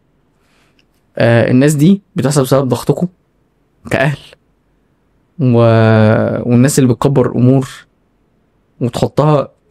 الدنيا دي في الاول وفي الاخر هي دنيا انت بتسعى فيها عشان غرض بعيد، غرض قدام خالص. وزي ما قلنا كده ان الاعمار بتاعتنا تقاس باعمالنا، وعملنا في الدنيا ما اشترطتش ان الواحد يكون دكتور او يكون مهندس او ان يكون طيار او ان يكون اي حاجه. وشاوت اوت لاختي ان انا هفضل محترم وفخور بمجهودها اللي هي عملته على مدار السنه كله، ايا كان درجتها ايه وايا كان الكليه هتدخلها ايه. اتمنى ان هي تبقى فاهمه وعندها مسؤوليه كفايه ان هي تبقى فاهمه ان ايا كان الحاجه اللي هي هتتعلمها او الحاجه اللي هي قدرها او ربنا سبحانه وتعالى قدره ليها، تكون راضيه بيه وتجتهد وتجيب اخرها فيه. لان عامه مفيش سقف للحاجات اللي الشخص ممكن يعملها، ومفيش سقف للحاجه اللي انت ممكن تتعلمها. وما اعتقدش ان في حد في الدنيا دي بطل يتعلم. انت عندك كام سنه يا ابني؟ 28 دلوقتي. 28 سنه اعتقد لسه بتتعلم لحد دلوقتي. يعني الراجل لسه بيدرس بجد، فاهم؟ بيدرس ماجستير. انا لحد دلوقتي بتعلم، لحد دلوقتي بتكتشف حاجه جديده، لحد دلوقتي بتلاقي ناس اصغر منك واكبر منك بيعلموك. عايز تقول حاجه؟ يعني انا عايز اقول لك شكرا والله يا مروان، بعيدا عن اي شيء. يعني انا استمتعت بالكلام وخزان الذكريات اللي فتح علينا. ايوه بالظبط في البريك. انا بشكل عام انا كنت مبسوط لان انا يعني من ساعه ما رحت شغلي دلوقتي كنت بستنى اي فرصه تخليني ارجع تاني افتح الايه عارف النوت بوك بتاعت المواقف والكلام والحكاوي مع الرجاله بتاعت المناره يعني. فانا مبسوط ان انا استحضرت النهارده في ذهني كمان قصص رجاله المناره سووا لنا سبسكرايب. سووا لي سبسكرايب. فانا ممتن جدا الصراحه للوقت اللي انا دخلت يعني للفرصه، وان ربنا يسر لي ان انا دخلت المساحه دي، ان هي فرقت معايا انا شخصيا في ان انا ابقى فاهم نفسي قبل ما احاول ان انا ايسر على غيري يعني. ممتن جدا طبعا لكوتش مريم الشافعي يعني ولمناره الفاروق على السنين اللي انا قضيتها هناك، لان هي فعلا السنين ديت بعد ربنا سبحانه وتعالى الفضل ليهم في ان هم كونوا محمود. ممتن للرحله عامه اللي انا فيها لحد دلوقتي واللي لسه بتعلم منها. وهو يعني ما عنديش حاجه اكتر من كده ان انا اقولها يعني، غير انه الثانويه العامه بتاعتنا عدى عليها 10 سنين الحمد لله ان هي عدى عليها 10 سنين. تقعد تفتكر الذكريات بتاعتها لحد دلوقتي. اخيرا هو محمود قال اللي عنده وانا قلت اللي عندي. انا عارف ان انا بكرر الموضوع ده كتير، بس صدقني انا عارف ان انت قاعد دلوقتي فاكر الناس اللي قاعده دي بتتكلم وخلاص، بس انا كنت مكانك، الراجل ده كان مكانك، ونعرف ناس كتير كانوا مكانك وكانوا بيقولوا نفس اللي جواك ده، وكنا بنقول نفس اللي جواك ده. انا كنت بقول نفس اللي جواك ده للشخص اللي قاعد بيتكلم ده ومش عارف اللي انا فيه. بس انا جاي لك من هناك وبقول لك ان انت طول حياتك الانسان عدو ما يجهل، وطول حياتك هتبدا تلاقي مشاكل اكبر من اللي انت كنت فيها، فهتلاقي ان الثانويه العامه دي كانت لا شيء. دلوقتي انا مثلا مشكلتي ان انا شغل مثلا عايز اروح شركه معينه، فالشركه دي مطالبه مني حاجات، فانا حاسس ان الموضوع كبير وهي لا شيء. هتفضل كل خطوه ربنا سبحانه وتعالى بينعم عليك بيها هي تبقى لا تتحول لا شيء قصاد خطوه تانية انت لسه مستنيها وحطيتها في الهولد. ربنا مع الكل. انا مبسوط يا محمود والله بصراحه ان احنا اتقابلنا، فاهم يعني. انا عايز اقول لكم عشان اخطط ان انا اقعد مع محمود، فدي قصه يعني، فاهم. محمود بيه عشان يجي يقعد معايا، لا فاهم، الراجل مشغول دايما يعني. على راسي. فاتمنى ان احنا نكرر الحاجه دي في حاجات تانية، في توبكس تانية. اخيرا بقى لو الناس استفادت يا ريت يتكلموا مع بعضهم، يشيروا الفيديو لو فعلا في حاجه مفيده او حاجه انتم محتاجين تسالوا فيها، حاجه عايزين تعرفوها، اي اسئله ليها علاقه بالكارير كوتشنج مثلا، او حد عايز يعرف ايه المجال ده ممكن يسال عادي. محمود يعني يحاول يتواصل معاه او يبعتوا لنا اي حد عنده سؤال عامه او بوينت ريليتد باللي احنا اتكلمنا فيه او مختلف معانا فيها برضه ممكن يطرحها يعني يكتبها او كده ونتكلم فيها نتناقش فيها يعني. بس اتمنى تبقى حلقه خفيفه. انا مش عارف هي طولها قد ايه، ما هنعرف بعد ما نمنتج يعني، بس اتمنى تبقى خفيفه ان شاء الله، واتمنى تبقى مفيده ومثريه. واخيرا احنا وضحنا ده في الاول ووضحنا ده في الاخر. احنا ما كناش جايين ننصح حد بصراحه، احنا كنا جايين ندردش ونتكلم ونوضح ونعمل نسير تساؤلات على حاجات معينه. لو حد بقى مستني نصايح وازاي يذاكر في ثانويه عامه وازاي طرق المذاكره وبتاع ومش عارف ايه، في كتير على اليوتيوب شرحوا ده. انا ممكن اشرح ده عادي، بس انا حاسس ان دي مش حاجه انا عايز اعملها يعني. مش حاسس ان دي حاجه مفيده، او لا مش مفيده، مش حاسس ان انا هعرف اضيف حاجه مفيده في الموضوع ده. في ناس كتير جامدين جدا من ضمنهم مثلا احمد ابو زيد شارح كميه طرق يعني ما شاء الله. انت مش هتلاقي حاجات كتير يعني، دعبس كده هتلاقي. انما هنا احنا جينا نتكلم في المطلق عن شعورك النفسي، اهم حاجه نفسيتك. ربنا معاكم، سلام.